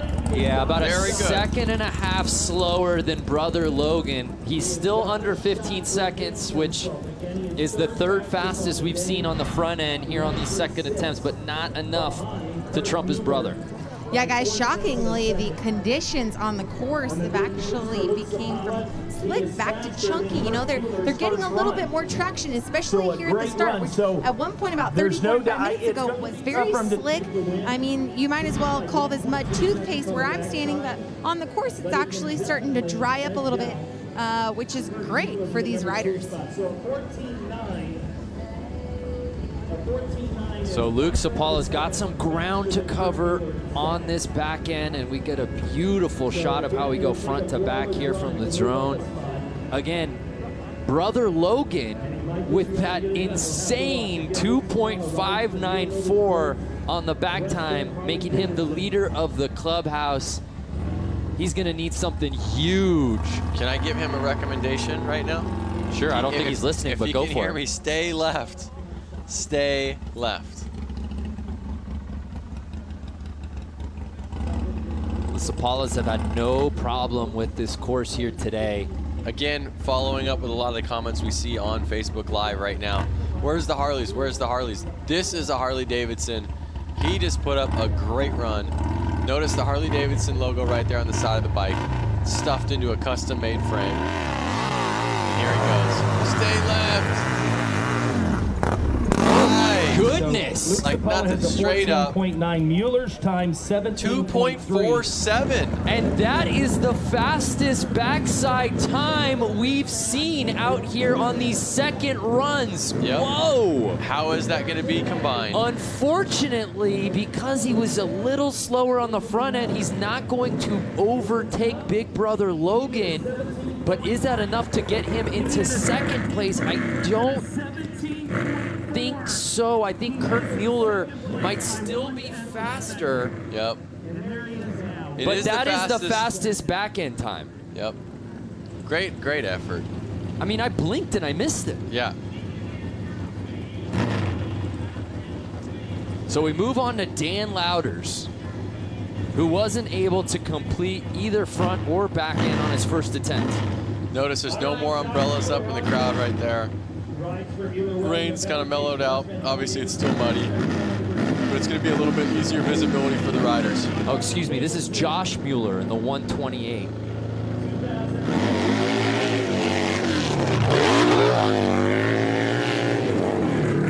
Another Harley-Davidson.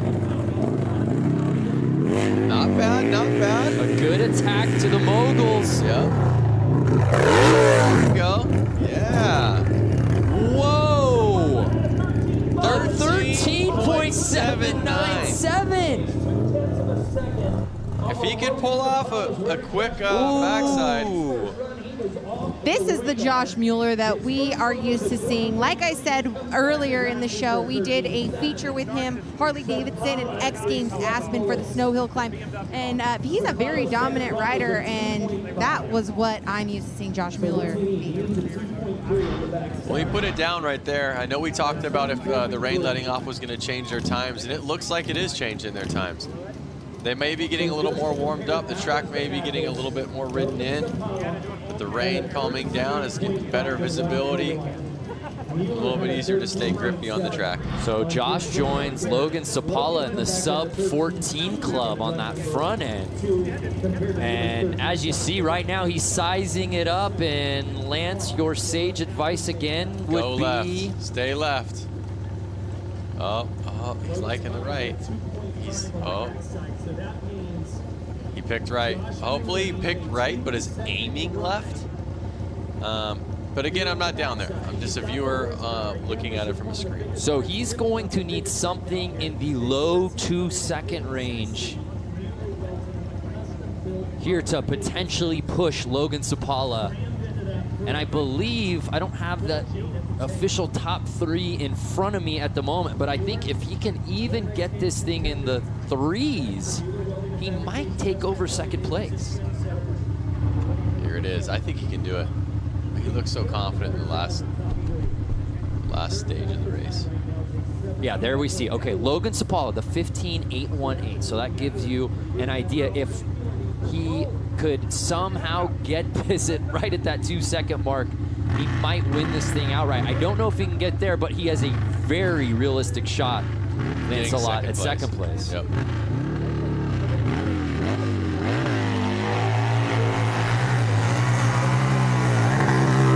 So see, he stayed left. Went up, but he forced his bike to the left. 2 and some change, 2.8. So a 2.8, so that's not enough to take over from Sapala, but that should be enough to get him into second place. Wow, what a second run for Josh Mueller.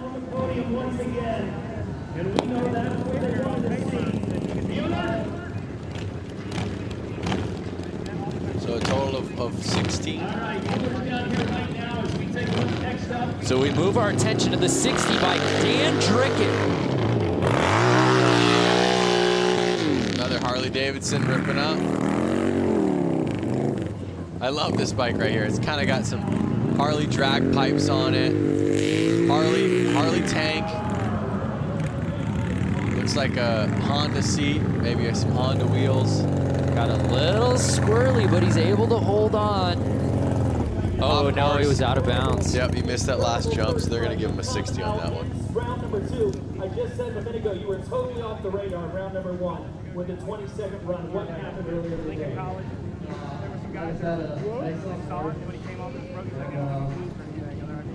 So Dan Dricken, unfortunately, is going to have to settle for a 60. Was hoping to see him best his run 1 time of 20.318. Not going to be the case out here today. So this back end was really going to be just for him, for pride, for the fans out here. Yep. And just, you know, if he beats one of his buddies on at least the back time score, he can bragging on rights. him, you know? Yeah. Some people wondered if this was a no flex zone. That's not the case. No, this is not the case here.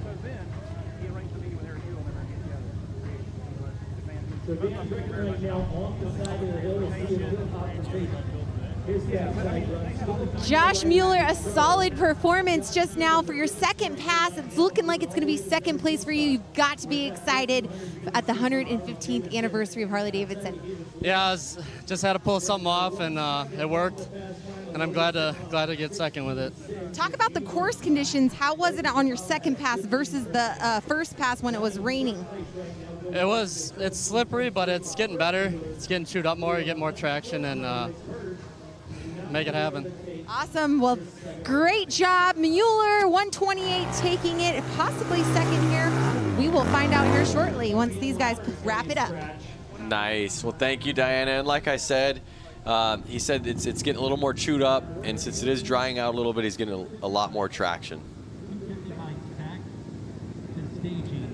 So there we see Dan Dricken.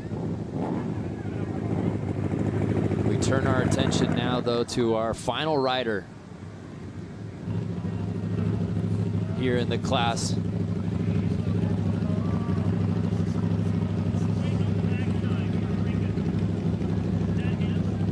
Joel Foley.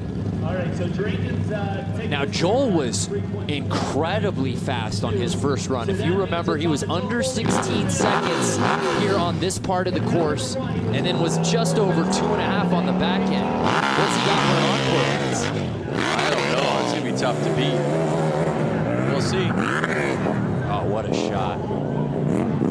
No problem with the moguls. Yep.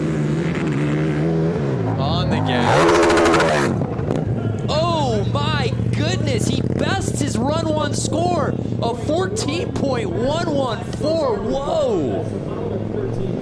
He's going to beat his back score. He's got the confidence. Ooh, he's got the energy. He's waking up. The track's getting better. Let's see. Look, it looks like he's riding his bike down the course right now. Little Switzerland turning into the Joel show out here this afternoon. one of the only riders to actually ride his open bike class down to the backside of the hill.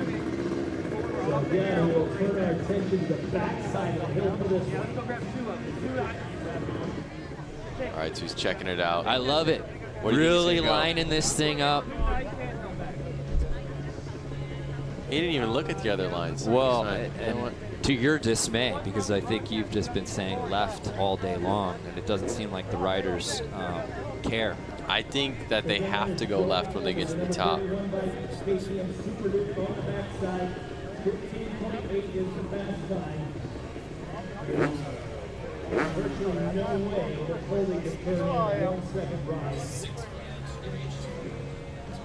But he could turn in a 2.5 second. That's what that He's lining it up. So Joel is our final rider of the day here at the hill climb. Can we go out with a bang? Clicks into second gear. Can he jump into the top 3? If he's gonna do it, he's gonna do it right now. Wow. Cakewalk. We turn to the top, a 2.3. 2.3. Whoa. That's some great scores. Oh my goodness. And Joel might have catapulted himself into second place. Was that enough? 16.51. It was. He leapfrogs Josh Mueller to take over second place on the final run of the day. Look at that. He's stoked. I would be too. Last chance and you one up yourself. Just a banger of a last run. Oh my goodness. Well, let's send it down to Diana Dahlgren. Congratulations, Logan Cipala, pulling the victory here today. You've got to be so excited for the Harley-Davidson 115th anniversary. Yeah, it's awesome. I can't thank Harley-Davidson enough for putting on such an awesome event for us to come and race this weekend. It totally blew my expectations out of the water. The hills were a blast, and it was a really cool format that we've never raced before. You succeeded out of loads of riders here today on the hill. What kind of riding background are you coming from to pull together all the skills needed to get through this hill climb? From about age 3 to 15, I did almost nothing but hill climb. And then after that, I started racing moto and hare scrambles a lot, and it just kept progressing the more I got to ride. Well, wonderful. Well, what is next on your docket? Are we going to see you back at the X Games? I sure hope so. I can't wait for X Games this year. I hope it happens. Well, he is your #1 man here today. He's the man to beat at hill climb. Hopefully we'll see him at X Games wintertime. Logan Cipala, congratulations, guys. Take it away. Logan goes 2 for 2, and you hear him talk about the versatility in his riding. Wu-Tang Financial, they always say, time to diversify. And he does just that. He rides in 2 different classes and wins both of them outright. And from the hills of Little Switzerland to the beach, out on the water. I can't wait for this one, Lance. We're heading out to Bradford Beach. Don't go anywhere. 6 p.m. Eastern, 5 Central tonight. Keep it locked in here to watch the guys hit the beach. Lance, final thoughts here from a wonderful day of hill climbing? Great stuff.